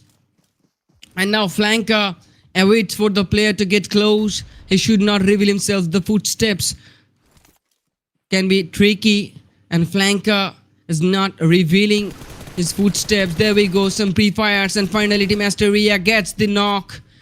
That's it. This Sanok is only for Team ASTERIA. There we go, Flanker eliminating TSR, and now the chicken dinner comes for the Team ASTERIA Esports. Topper, they have taken 17 points from the game, but still I doubt, because Team TJB Esports has taken massive elimination numbers. So ASTERIA, could they be able to match up with Team TJB Esports after this 3rd game? That is the real question, right? But for ASTERIA Esports, it was a good comeback. The next game would be Erangel, and Team ASTERIA Esports should be prepared for the next game too. 7 eliminations with this the 10 placement points. That gets them 17 points with the 997 damages, and then now they have the total points of 46, right? That's massive. Look at the comeback. You can clearly see the comeback here. They are on the number 1 rank for now. So by taking this chicken dinner, there is no doubt that Team ASTERIA Esports has become the new table topper after the 3rd game. But for the first 2 games, it was Team Thug Life Esports, right? And now the next game would be on Erangel again, and we have seen how much dominative Team Thug Life Esports can be, or could be, if it's in terms of the draw clash battles, right? So yeah, there I see Team ASTERIA Esports trying to match with the speed, and now there can be many more. Just wait and watch. NGC Esports brought to you this grand finale, and now you see the 3rd MVP of the Sanok. Yes, that will be Heaven Gamers United Force. The tag is GUF, and the player is Heaven, which took 5 eliminations and 1048 damages, means 1048 damages. So the number 1000 has been touched. Now he was with 4 assists, and he did 7 knockouts in the game, but he used 102 of heals. So that's so cool, right? He took a slight damage and he delivered a massive one. That's what an esports athlete should be. Now, on the match summary, you see the number 75 eliminations with 75 knockouts. Now you understood about the lobby, or how hard the lobby is. It's more than 70 eliminations every time. So not reducing but increasing. But there are 87 knockouts on the first one, and on the second one it was 80 knockouts, but on the third one it is 75. So yeah, according to the map of Sanok, it's massive. If it was on Erangel, it could be more than 90.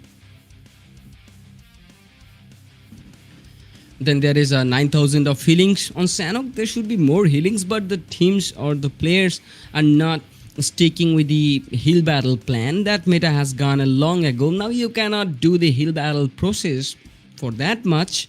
So you should clearly, have the trust with the teammates to go for the close combat process or the mid combat process. You should do the combats so that he can take the number of points. Now on the comparison board, it's Team Gamers United Force with Team ASTERIA Esports, but this time Team Gamers United Force, even without taking the chicken dinners, made it possible for the highest number of points gaining from the game. It's 18, but the difference is only about 1. So ASTERIA Esports is just getting 17 points, but there were 12 eliminations. So in terms of the eliminations, Gamer United Force were faster, but in terms of the complete plan, Team AST, we're good. They're the combination package, right? So the package is good. I love the package. How about you guys? Let me know that from the comment section. Now the comparison part has been completed. We see the damages here. Now you see the damage. There was 2000 damages from the side of Gamers United Force, but 997 damages. So almost closest to the 1000. I can say that as 1000, right? So yeah, it's not bad. You're getting 7 eliminations with 1000 damages. Not bad, huh? Top players list. After Heaven, there would be Thug08. Okay, it's Revenge, Enka, and Pukish QQ, who got 6 eliminations by Pukish. 17-15 did a great job. This time they got my eyes. And then Enka got 5 eliminations, where Revenge gets 6, and 8, and Heaven gets 5 and 5. So on. But 1048 damages from the side of Heaven. That was awesome.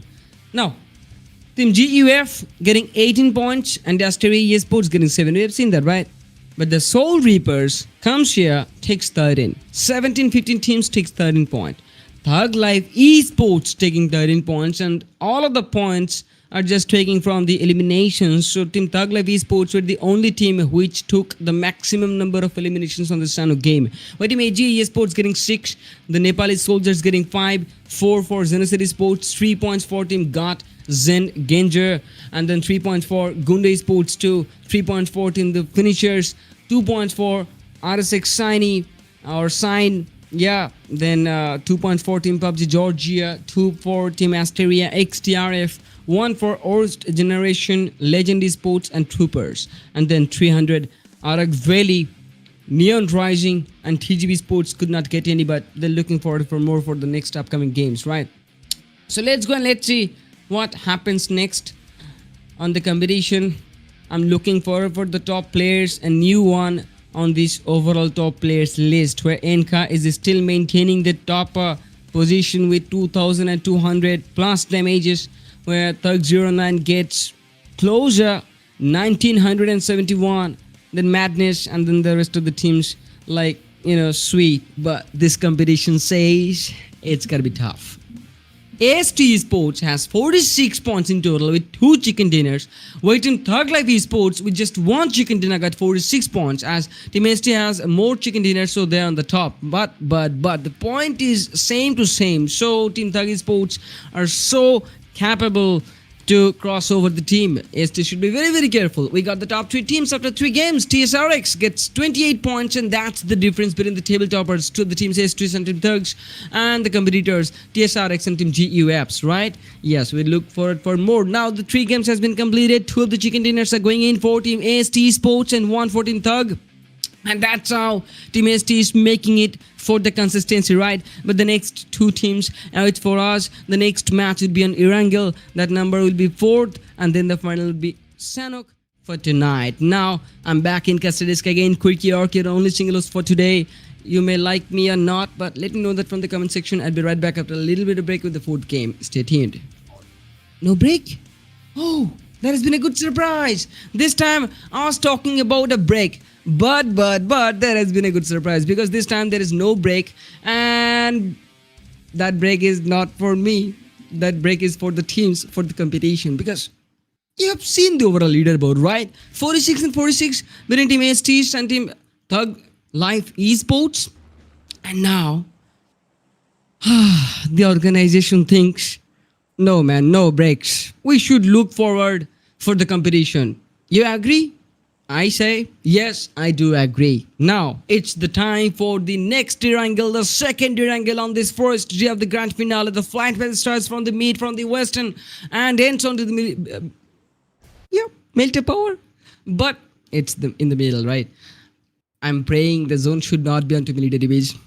I'm praying the zone should be onto the main island. If the zone gets on the military base, it will be trouble. It will be a massive problem for maximum number of teams. But the zone should be on support onto the Gatka or on the NEPALI or Rozok. I should go for, but I have said every possibilities, right? And now the game should betray me with the central location, with the support of Novorupna and Melta.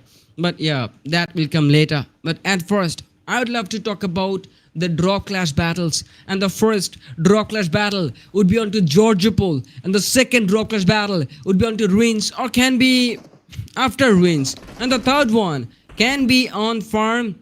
Okay, but on Georgiapol Southern City, it's Team AGA facing the problem at first, losing the first player. And now it's got to be Team PUBG Georgia, which took the first point by eliminating the player of AGA. But I see the teams, okay, been thinking too much that how they will get rid out of this location. You see Team 17-15 teams on the middle of shelter, okay, but they have a neighbor one. So here we go, Team 17-15 taking the first point with the grenade. And then Hayward trying to go for the second knock, but no, he cannot get the angle. So from the different one, it's Anonymous which gets the damaging process, and Anonymous gets the knock too. It's Uri who's get taken down, and Hayward would take down Anonymous too. And that's how the encounter aparts. And now it's the time for the last two players of WGX. Orst Generation has two more players. It's gotta be Juice God and FST Blanky. But Juice God does have only one weapon in the hand, but no, doesn't have any weapons. 17-15. He's just looking forward to get close. And that's how the scenario is gotta be. Orst Generation would be taken away. As sweet as that. They were here to take the vehicle and make the landmark, or make to the landmark. But before that, 17-15 teams got close to them on the same landmark and eliminated them completely. Now it's the time for on-screen battles. 300 ARAGVELI is dealing with Team RSxSYNE, where Team R or 3C, okay, it's 300 ARAGVELI. They're on the lead with 3 eliminations, so it's cool for them. First stage, right, and lots of battles, but 17-15 teams losing more and more teammates. But which team that is? That is Team AST. That is Team AST Esports, and that means Team ASTs are just eliminating the early rebellions. Yeah, but Shiva's waiting on the stairs to make a clutch with the shotgun in hand. There we go, the first knock, and the knock could be finished. And then the second knock could be here, but no, he missed the shots. And now he's just risking the player. He switches the weapon to the Skylight and then goes inside directly, and then there's good. What? It was a drop shot too, but he missed it, and the player got down. He dodged it. That's impressive. Shivas would get the second opportunity. Why he's not reloading the weapon? He's trying to rescue the player, right? And that's problematic. That's problematic. He needs to get out of the compound. Oh, there's the jump shot, but he gets the knock. Shivas. We're waiting for the moment he gets the knock here, man. B74 encounters it and makes Shivas to get taken down on his kneel down. But I see Team AGA Esports would fight with the last guy. And there we go, the last pick. The new position was so awesome. Now, his name would be XTRF Boy or Akri Boy. Gets eliminated by a sneak peek from B74 and PUBG Georgia, the team who eliminated AR or AGS from the game. Now Team WGX and AGA, they're the first teams to be taken away, where I see Team MS Octane been taken down. One piece. Luffy? Dr. the Monkey Luffy. Okay, but One Piece also got taken away. Now it's time for Nova, which takes the next angle, makes some good pre-fires, reveals himself, and getting eliminated. That's it. You shouldn't reveal yourself. So Games United Force EU made a clutch here.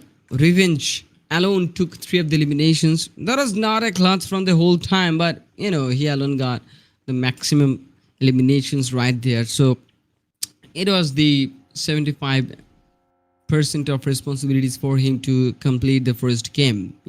Just one player is enough to eliminate your whole squad. So if you eliminate 3 of the players, that's a big achievement and a big thing. Not the achievement actually, but a big thing. Also, you can see an achievement inside of a game, because in this kind of competition, the teams should take more than 10 points, and for taking more than 10 points, either he should dominate like Team Thug Life Esports, which made 10 eliminations from a single location Tambang on a Sanok game, or you should wait for the final moment.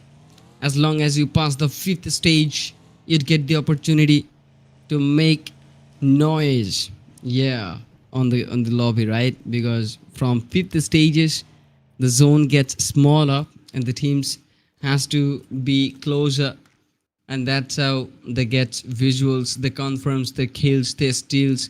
They also steal, but that's the part of the game. Now Anish comes on the kill feed and makes a knock. Then his teammate Illusion gets the second knock. It's gotta be Team TJB Esports.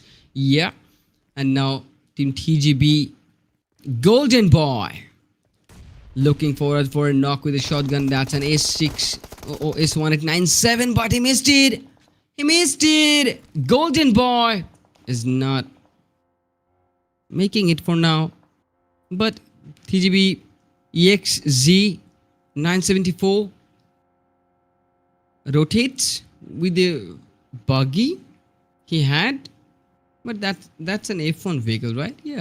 It got a nice skin, but TJB, they're not completing the game, but they're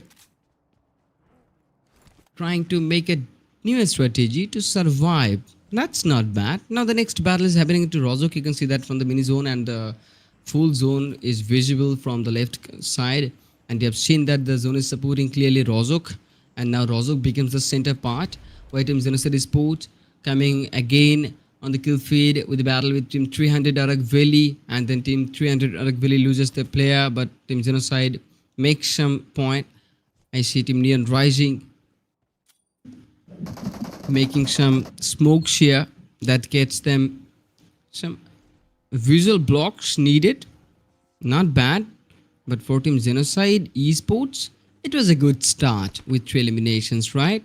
It was really a good start. Not for Team Neon Rising, because they lost one, and now they're just trying to be engaged within Troopers, but Troopers made a kind of a position where you cannot take over. So Team Troopers getting happy because Neon Rising are not here anymore. Seems like they'd go on to a different location and continue the game till the end. Legend Esports taking a part on the rotation 2, making inside on the next stage, and this is Yasnaya Poliana, the exactly northern western corner of Yasnaya. Gamers United 4CU trying to take down the vehicle, but cannot. Now they would be. The player understood that he'd be taken away, so he stopped the vehicle and tried to get out of the vehicle so that he can make some encounter. But that took some time when you execute yourself from a vehicle, so it took some time for the animation process to be done, right? And right there he missed the spray and he gets taken away. But for now it's Team XENOCIDE Esports being in trouble, where Team GUF interrupting in. Now ESK, it's just the final guy waits there. Legend Esports taking a part in the battle too, losing to the players Dano and Kante, and now it's Legend Mama would be taken away, and then the final guy YashX, okay, or YashX, you can say that too, but Legend YashX, okay, I see that he is the final one, has the best cover so far from the west to the east, but from the north or south it's wide open. So yeah, two of the sides are open. He needs to be careful. If any of the players comes there, he should use one smoke on the south or the north according to the difficulty.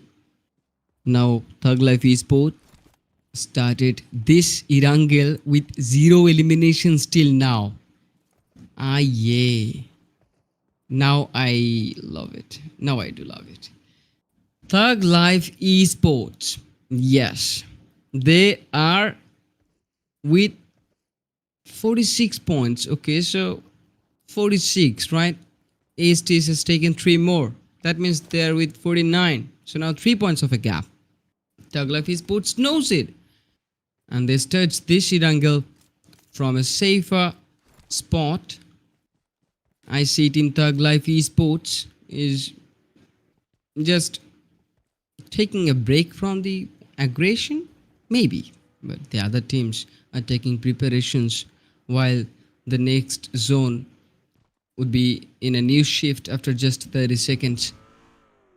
AZ-120 charges a Molotov, makes the knock, and then Gunda Esports getting interrupted. Future from Gunda and Toki from Gunda would take the next angles. They're on the hillside, right? So the Nepali soldiers are in safe as long as they're inside. But if they try to go outside, they should be very, very careful about the site. Now the next zone gets a new shift. Indeed, this is the 3rd shift, and the zone completely supporting the shelter as the mid. I was praying that the zone should not be into military base. So yeah, alhamdulillah, but this is good. Team Thug Life Esports, look at them.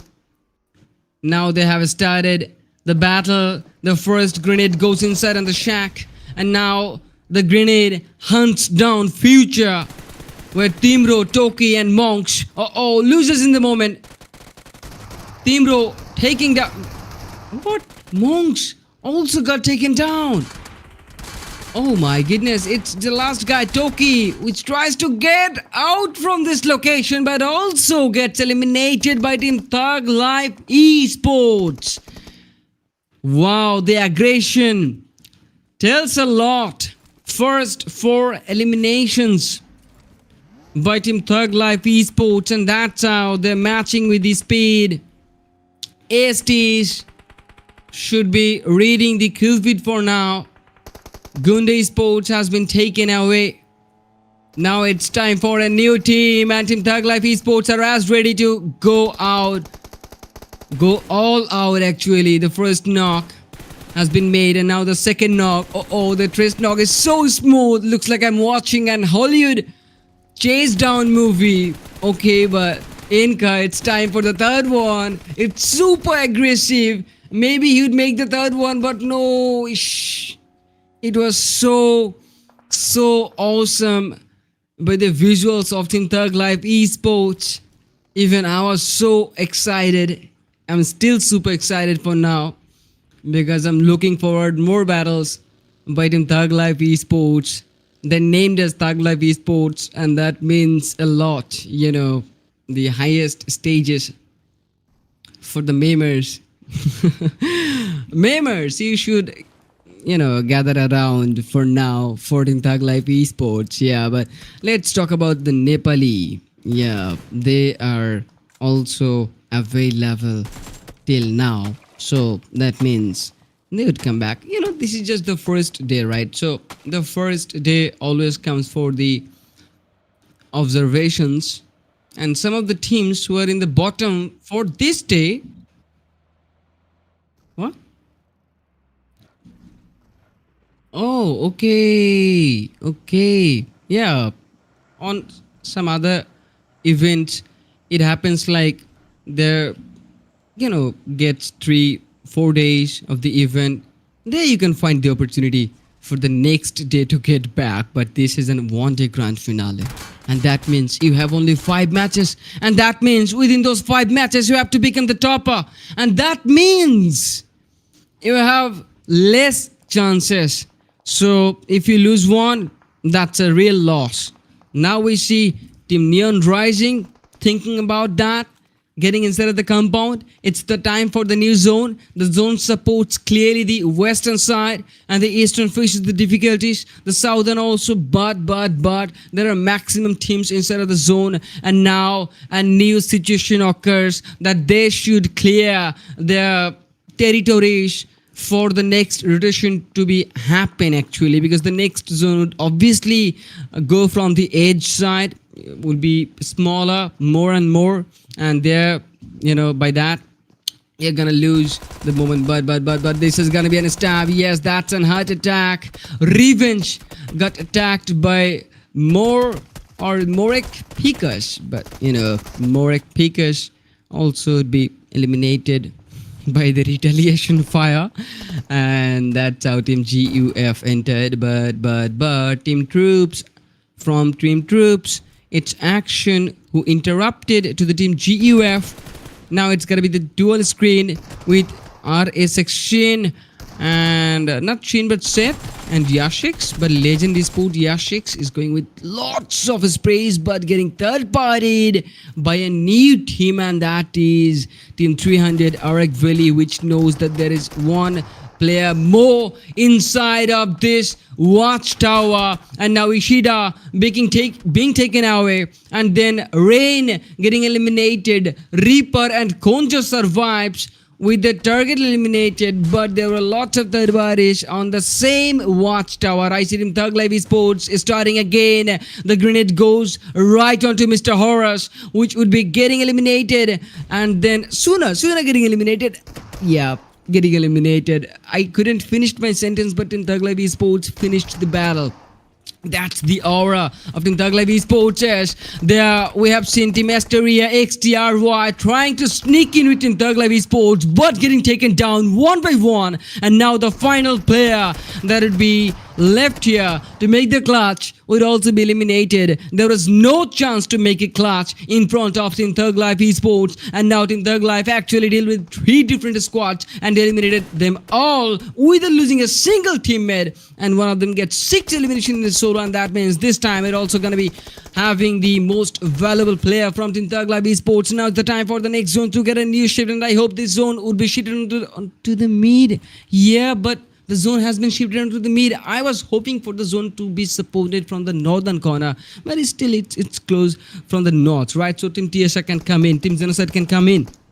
And while they try to make the rotation, they'd be cut off surely. And for that, Team TSR, the Soul Reapers, started their rotation process with 4 different vehicles. Now it's the time for Team ASTERIA xTRF to be eliminated. There are 10 teams still available. The bottom teams are no more but Neon, Team TR, 1715, AZGF, ARGs, ASTC, TSRX, and Team Thug Life Esports. They are still going in with the competition, with the battle of the map. Now 17-15 teams. Pukish tries to make a sneak in, but he needs to get outside. Yes, he gets outside of the compound, takes the knock, and yes, now he's looking for the second one. Tries to make a Molotov so that Sherry changes his position, and a Pukish charges a second one. He's not done yet, and he charges the second Molotov too, and now he's been connected with a Molotov here, and that's how he completes his target.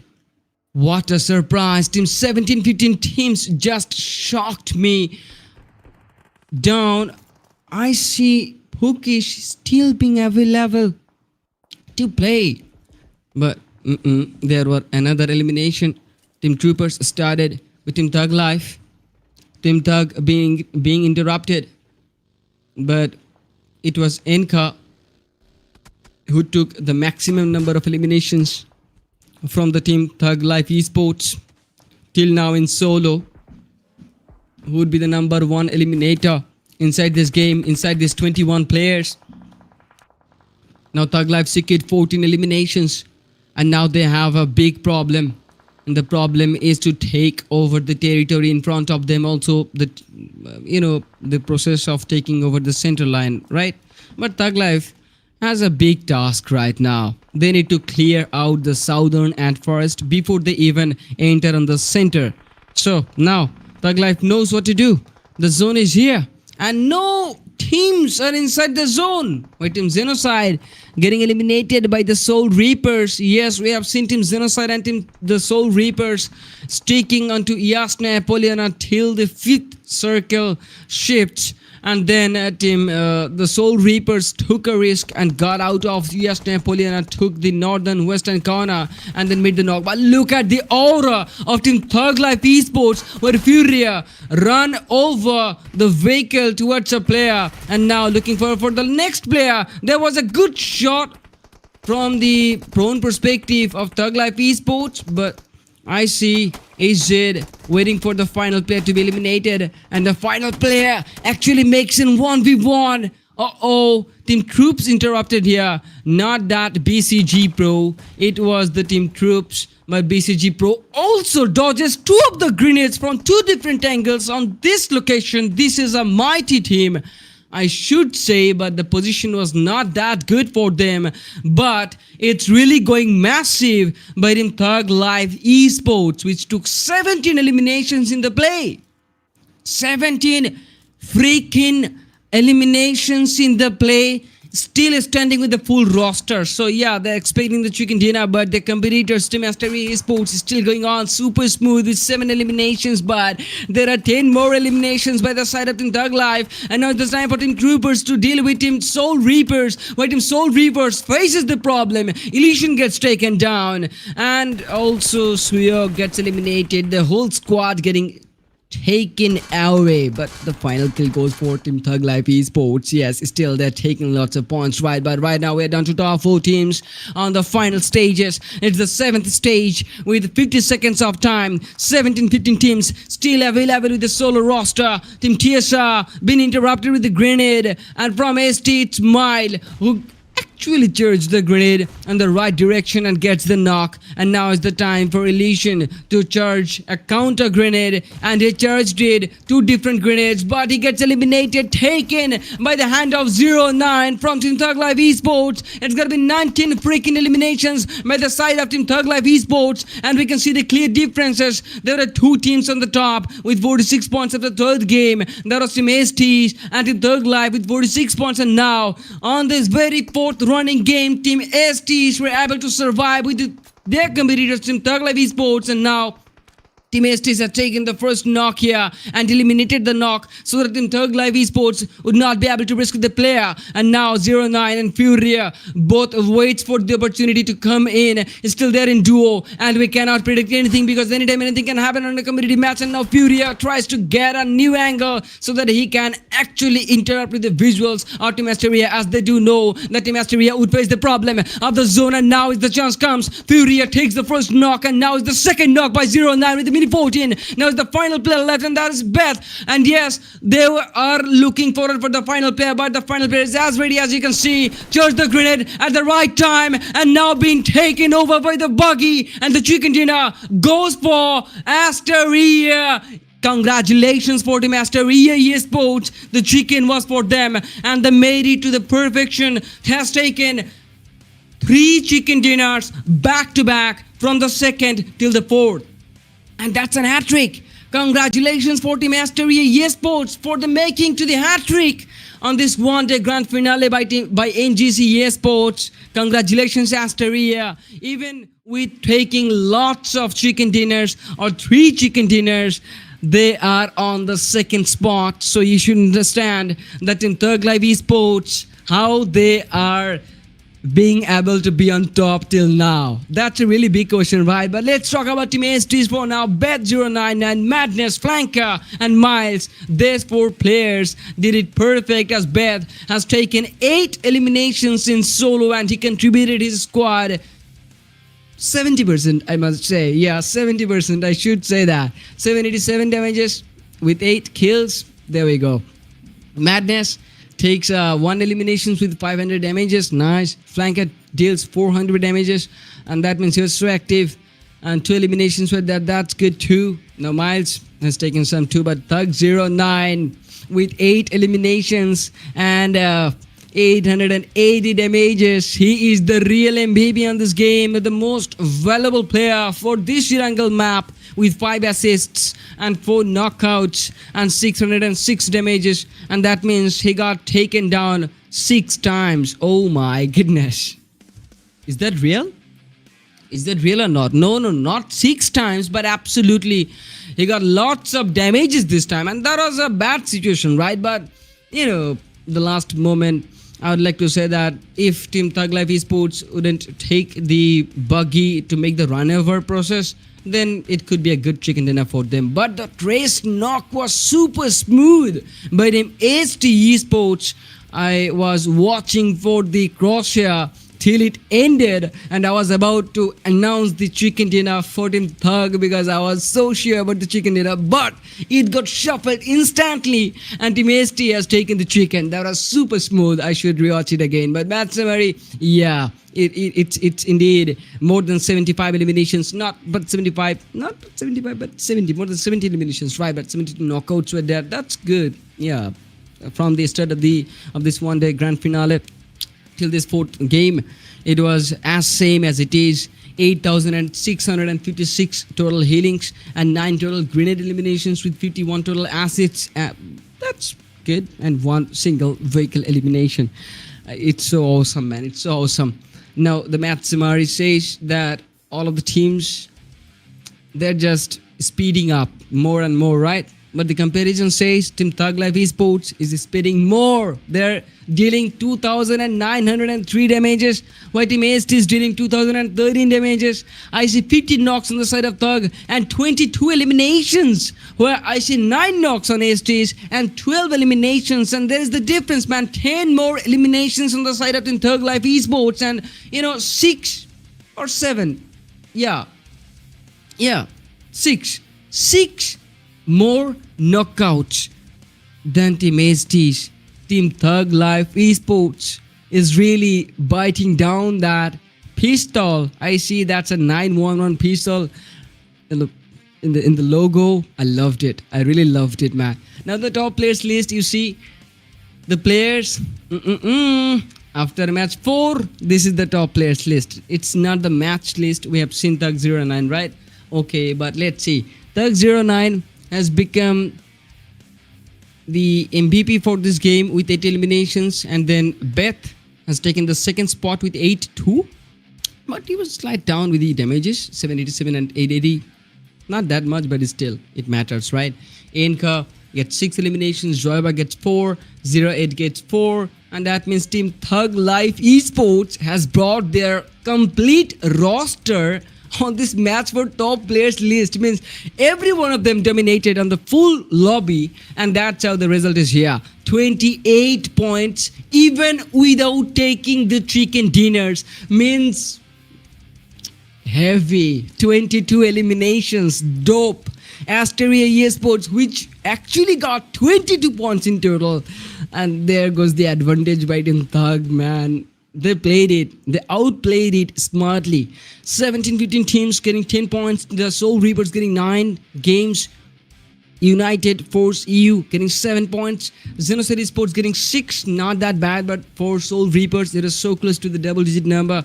I see lots of teams not being able to take any points from the game, and you know that's bad for them, right? But yeah, just the final match awaits to be ended for this event, and it's gonna be Sanok. We have witnessed one Sanok game, right? And now we're gonna witness the second Sanok game.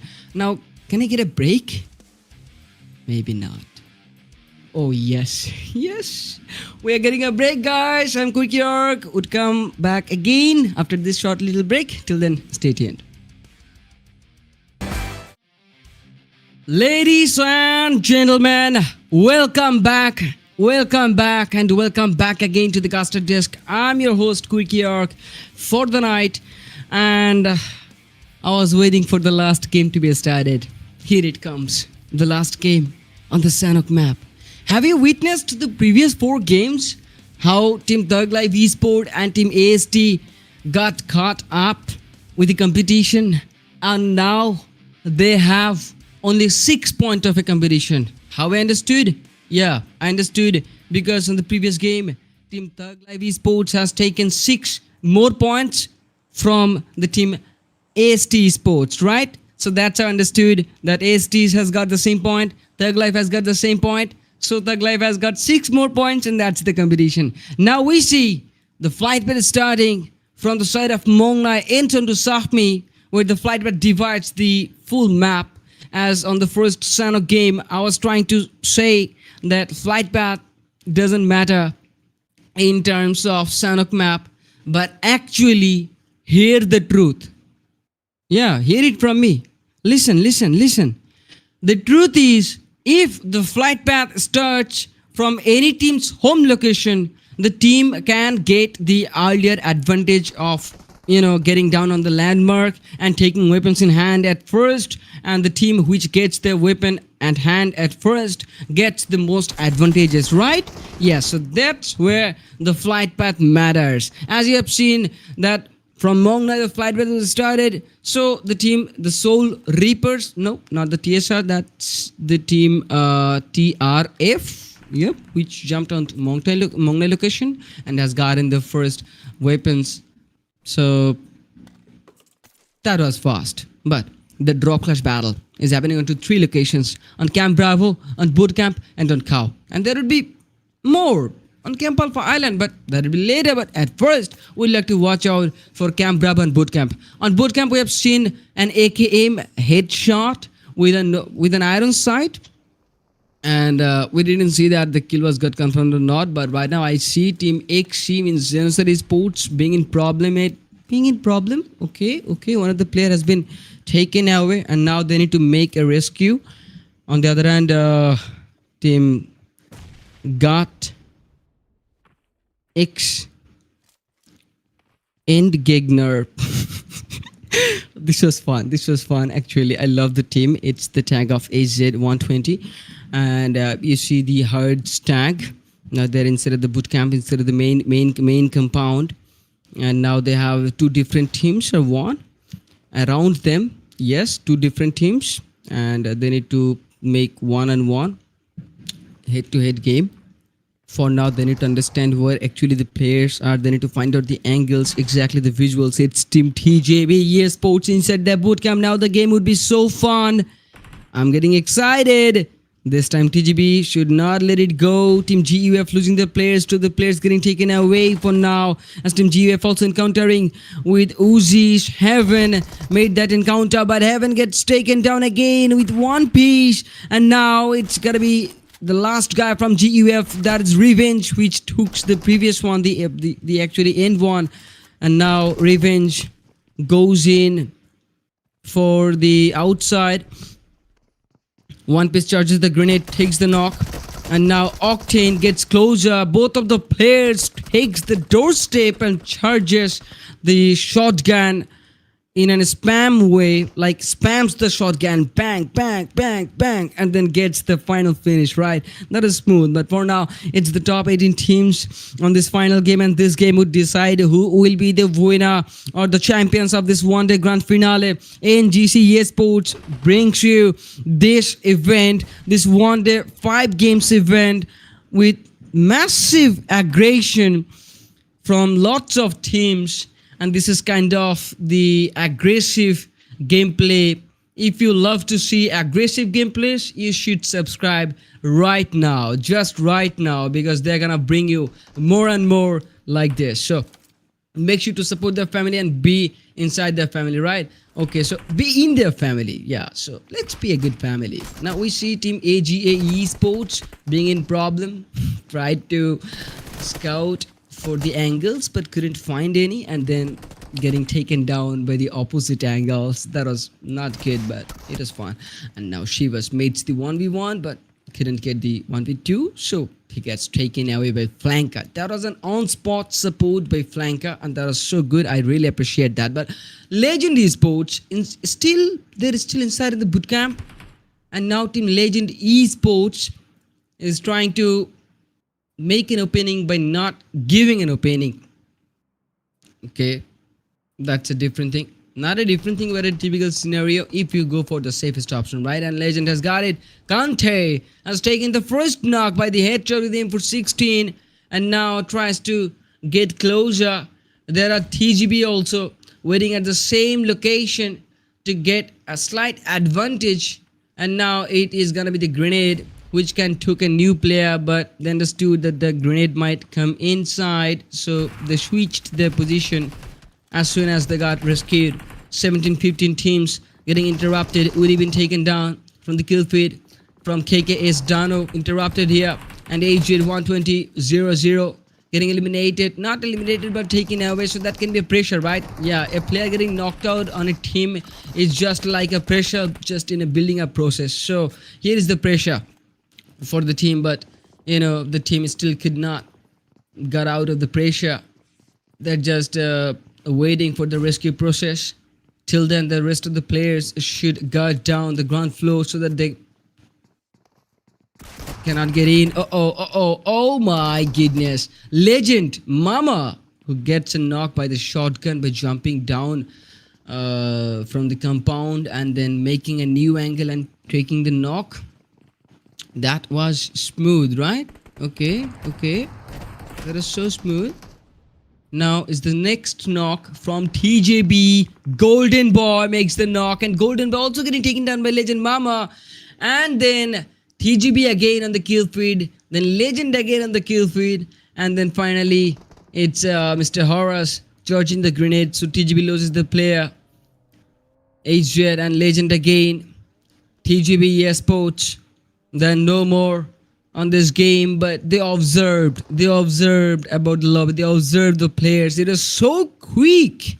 Yeah, but Team Genocide, they shouldn't let Team Genocide to finish their player. Another player has been finished, so 09 has got more aggressive and encounters with Team Genocide from the kill feed. I can clearly see the kill feed, and I can clearly announce the battle towards you, while Team Legend getting interrupted by Team HZ. Yes, here is another team TNS entering on the atmosphere of bootcamp, and right now Team Legend Esports is getting eliminated by Team HZ, so it means that Team HZ would be the last team standing here, and now they are gonna face Team TNS. So Legend Esports, oh my goodness, the player actually tried to bait in, but it was a good pre-fire. Still yet he got eliminated, so the new team, that would be Team Troopers, to get inside. AZ, TNS while being engaged, Team Troopers are sneaking in. Where from the kill feed, Team Thug are taking revenges on Xenocide. Okay, so Xenocides are losing their players, right? Xenocide has losing one player, and one player is still in the knockout process. So Xenocide has the rest of the two players. And now I see Team Troopers charging the grenades, and then a BCG Pro taking the angle with the shotgun and making a second knock. Now switching the weapon, trying to go for the third knock, but no, he got eliminated. Got XENOCIDE getting eliminated, or Gegner. Yeah, Gegner sounds so good. Not Gegner, but Gegner. Yeah. Now Trooper Suyog gets inside, makes the first knock, and then also getting eliminated by the two of the players who were at the doorstep, right? But they need to make some new angles. There's some pre-fire. Action needs to find a good angle. Charges the UMP. Then it comes the first knock. Then he gets eliminated by the backstab by Action, who took the right angle at the right time, while he understood that the player is going directly inside, so he should go outside to get the backside. Yes, and that's where the player lost his eyesight and getting eliminated. It was just the play-by-play commentary with eyesight and sights in the backside. So thank you later. But we're done to top 13 teams, right? Okay, so let's talk about Team TRF for now, as MS Octane has been taken down by Team TRF's player, where Team WGX also trying to take a battle with Team Gunda Esports. Now Team TF One Piece tries to sneak in from the kill feed. I see Team Gunda Esports being in problem. Just the last guy named as Monks left here to deal with Team WGX. Worst generation. The finishers are no more. Eliminated at the number 14th or 13th. Yeah, 13th. Now the 20 or 12 teams are left. Only 34 players. But Gunda Esports with just one single player, hoping that they'll get the retaliation here. I see Team Thug Life Esports, and you know they need a lot of points. You see, after losing one player, Team Thug Life took a revenge for Team Xenocide and made it like this, that Team Xenocide changed their position. That's what an aura should be.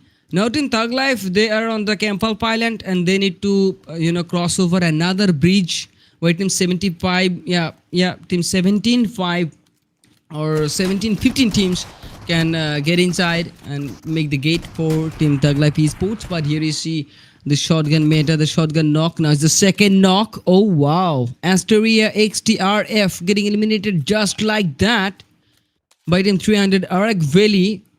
So it is a good slamming, but for Team Orst Generation, it's the Orst running on for now, as Ashik V2.0 or V2, yeah, Ashik version 2.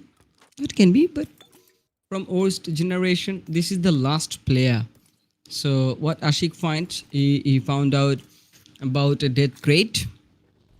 He looted some, taking some necessary utilities or collectibilities, and now would take the vehicle beside that tree, that death crate, and then it get inside. He's hoping that he can get inside with the vehicle.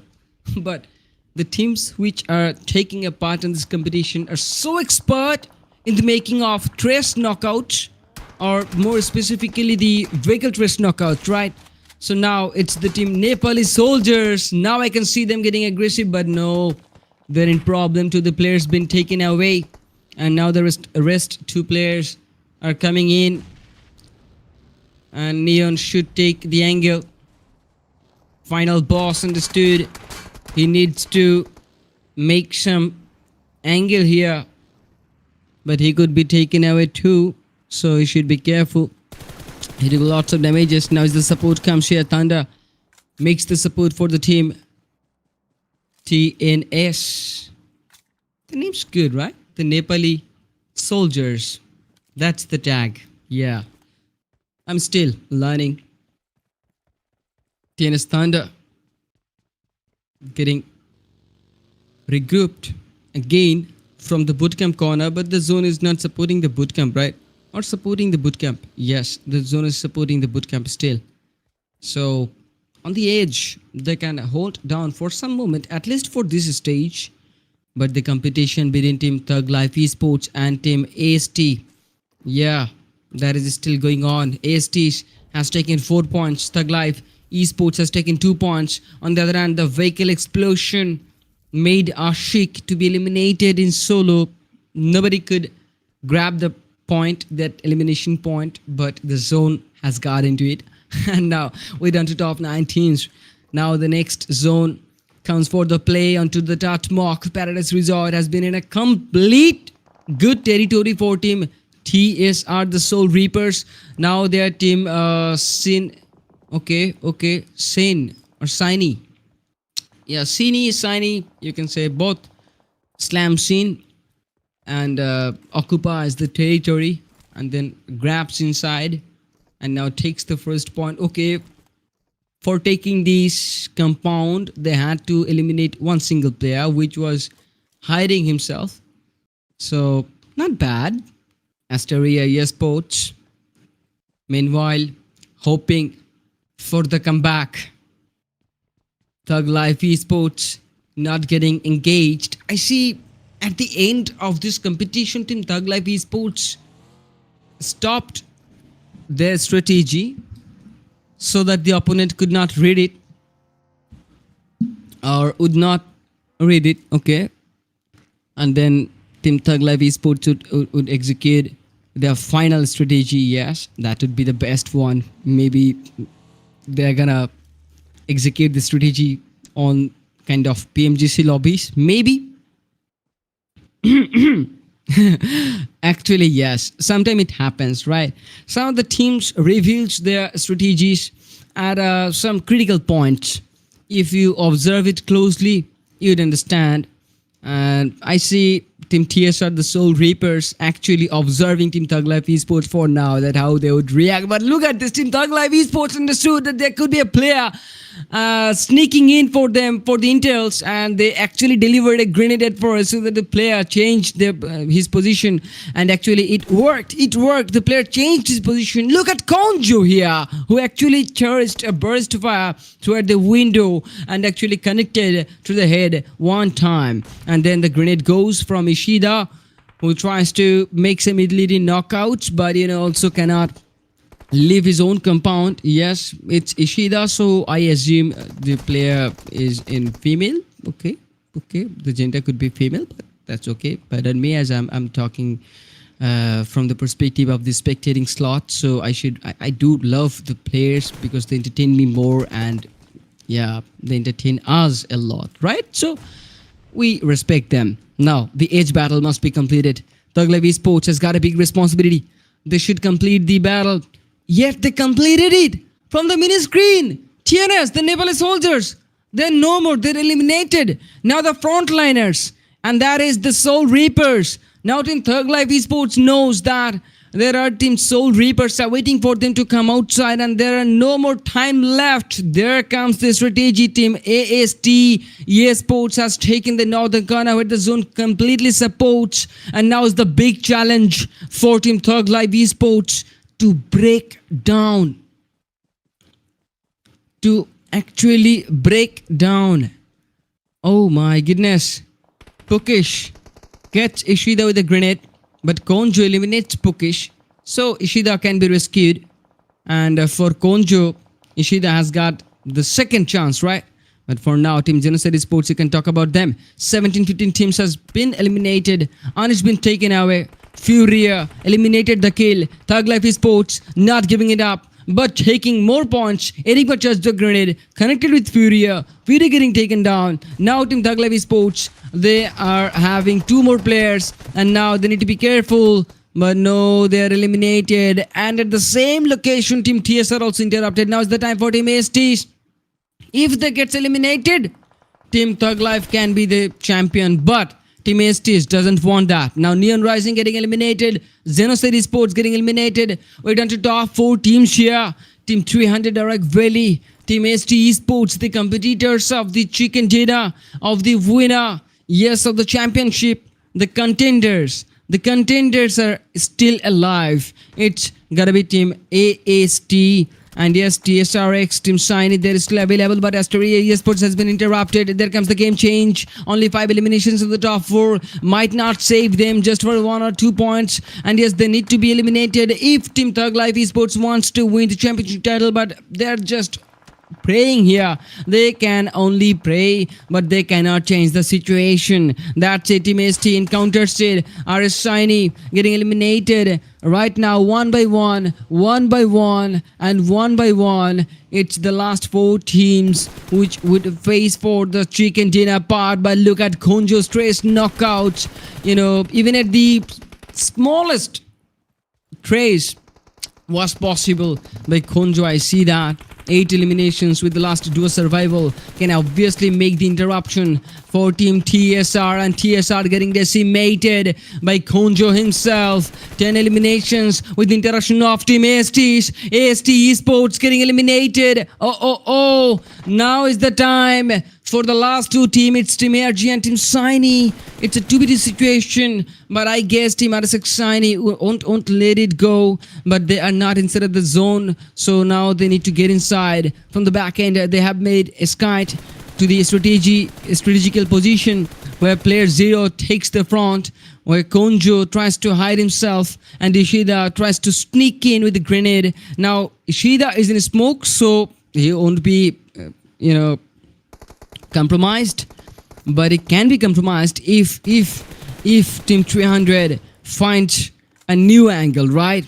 But both knows they're on the edge, and this is gonna be the final play for the NGC Esports presents one the grand finale. Yes, PUBG Mobile Spring Showdown. This is NGC PUBG Mobile Spring Showdown for you guys, and we see Ishida being taken away where Konjo tries to sneak in.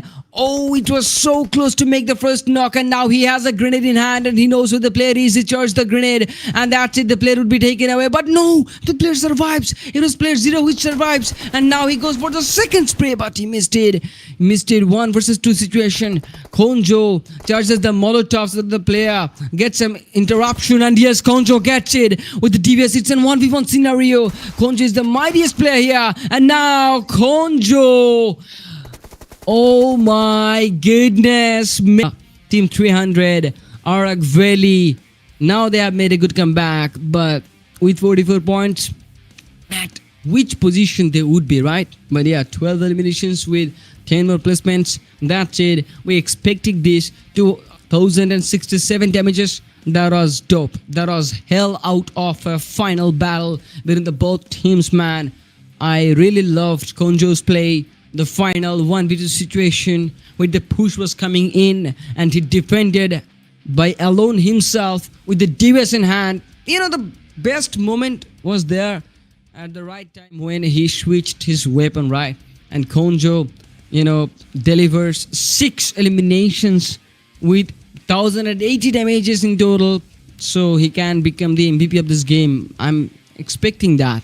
Ishida, Reaper, Rain, these players also did good. Rain dealt with some damages. Ishida dealt with lots of damages. Also brought 4 eliminations for the team, where Reaper gets 2 eliminations and 282 damages. That's not bad, but yeah, this was a good comeback. At the end, it was sweet as Team AST is getting eliminated, right? And now I'm excited for the overall leaderboard. I know there can be some gaps between Team Thug Life Esports and ASTs, but the real chances, I cannot predict right now. I know, but I'm predicting Team Thug Life should be on top, but Team AST, they can change it, right? Even on the last game, it was 71 eliminations, 74 knockouts, more than 70. You see, that's how the teams were maintaining the aggressiveness overall, the whole lobby from the start to the end. 6,808 eliminations, not eliminations but total healings, my bad, and then 5 total grenade eliminations and 37 assists, 1 vehicle elims. Those were good, decent, but the comparison between Team ARG and Team Estes, look at this on this game. Team Estes has got 13 points and Team ARG has taken 22, so ARG has obviously taken So the lead, 11 points of the lead, but 7 knockouts and 7 knockouts, the same, but the damage is different. Same, but different. 2067, 1522. 12 eliminations, 8 eliminations, night, 18 minutes and 48 seconds, 20 minutes and 23 seconds. So, Team ARGs are on great side this time rather than ASTs, but this was just only the, match comparison, right? The next comparison would be different because that would be on the overall leaderboard. Now we see the top players. The top players would be Konjo, One Piece, Ishida, Madness and Thunder on this game. This is not the overall top players list, but the match number 5 overall list. Yeah, match number 5 list. Now I see Konjo at top, so he became the MVP. Then it comes for One Piece, who couldn't get the MVP title because of the damages. And then it was Ishida, who did great. Madness, who did also great. Thunder, who did mostly great with 3 eliminations, right? For Team TNS, the Nepali soldiers, right? I love the name. Match rankings, there we see Team ARGs taking 22 and ASTERIA taking 13. Team RSxSYNE getting 11. Team Nepali soldiers getting 10. The Soul Reavers getting 7. Neon Rising getting 17. Thug Life Esports getting 6. Thug Life Esports getting 6. Okay. The finishers taking 6 points. XENOCIDE Esports getting 4. GOTTxENGEGNER getting 3. Gunda Esports getting 3. 15 teams getting 2. Games United Force EEU getting 2 points. 2 points been taken by Team Orst Generation. 2 for Team Legend Sport. 2 for Team ASTERIA xTRF. 1 for Team Troopers, but 0 for AGA, TJB and PUBG Georgia. So I hope for the best for the next events for the teams. This was so awesome. I loved it. Whatever you guys, let me know that from the comment section. Make sure that you subscribe on the NGC's YouTube channel. And they brought you the NGC PUBG Mobile Spring Showdown. This was an on-day playoff, and it was just nothing less from a big tournament. Or on a big tournament. Big tournament means what? You can compare with the prize money, but it's not about the prize money always. It's about the lobby, it's about the entertainment, it's about the competition, it's about the hypeness, and it's about the gaps. So it's about the mind games too, right? So if it's the terms of the mind game or the competition or the tough neck to neck competition, then NGC PUBG Mobile Spring Showdown is just successful and 100 to 120% successful. So I loved it. Now is the time for us to witness the champions, right? Yeah, but at first the MVP. Okay, at first the second runner-ups. Let's go! Congratulations for Team 300 ARAGVELI for winning the second runner-up title. Yes, with just one single chicken dinner, and that was the final chicken dinner. That was a really good benefit because with that chicken dinner, they made it possible for the second runner-up title, finish the tournament on the top 3 and became the second runner-up title. Can you imagine that? That's really awesome, right? It is the last game. Who could have expected that by winning the last game, they could be able to become the second runner-up? And that's it. 300 ARAGVELI completed it successfully. Now is the time for the first runner-up to come in. And yeah, it's gotta be Team Thug Life Esports. What a shuffle! What a shuffle! With just one chicken dinner, they have got 80 points in total, but become the runner-up, finish the tournament at top 2nd. And yes, that's it. Congratulations, Team Thug Life Esports. Congratulations, the team.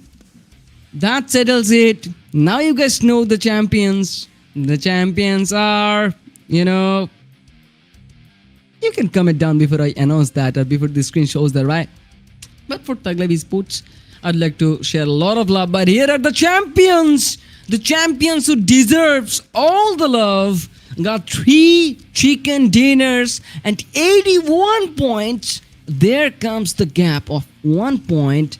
Just 1 point, man. 1 point. Man, That's really great. But ASTERIA Esports, congratulations to you guys. Take love from the heart of QRK and from the audiences too, from the organizations, from everyone who witnessed this competition. This battle was so awesome, so cool, so stunning to witness, because 3 chicken dinners by ASTERIA Esports, the consistency, the dedication they have shown is top notch. And the player, yes, who got the most valuable player title, that would be 09 from Thug Life Esports. It's Thug09 who got a KD of 3.8 and dealt the damage of 39, and his average knockouts were 2.8 and assists were 2.4.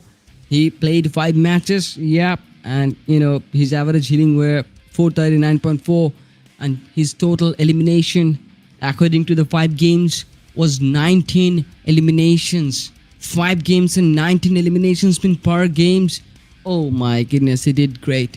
He did so great. Congratulations for Thug09. He had a competition with NCUB, his own teammate. Oh my goodness.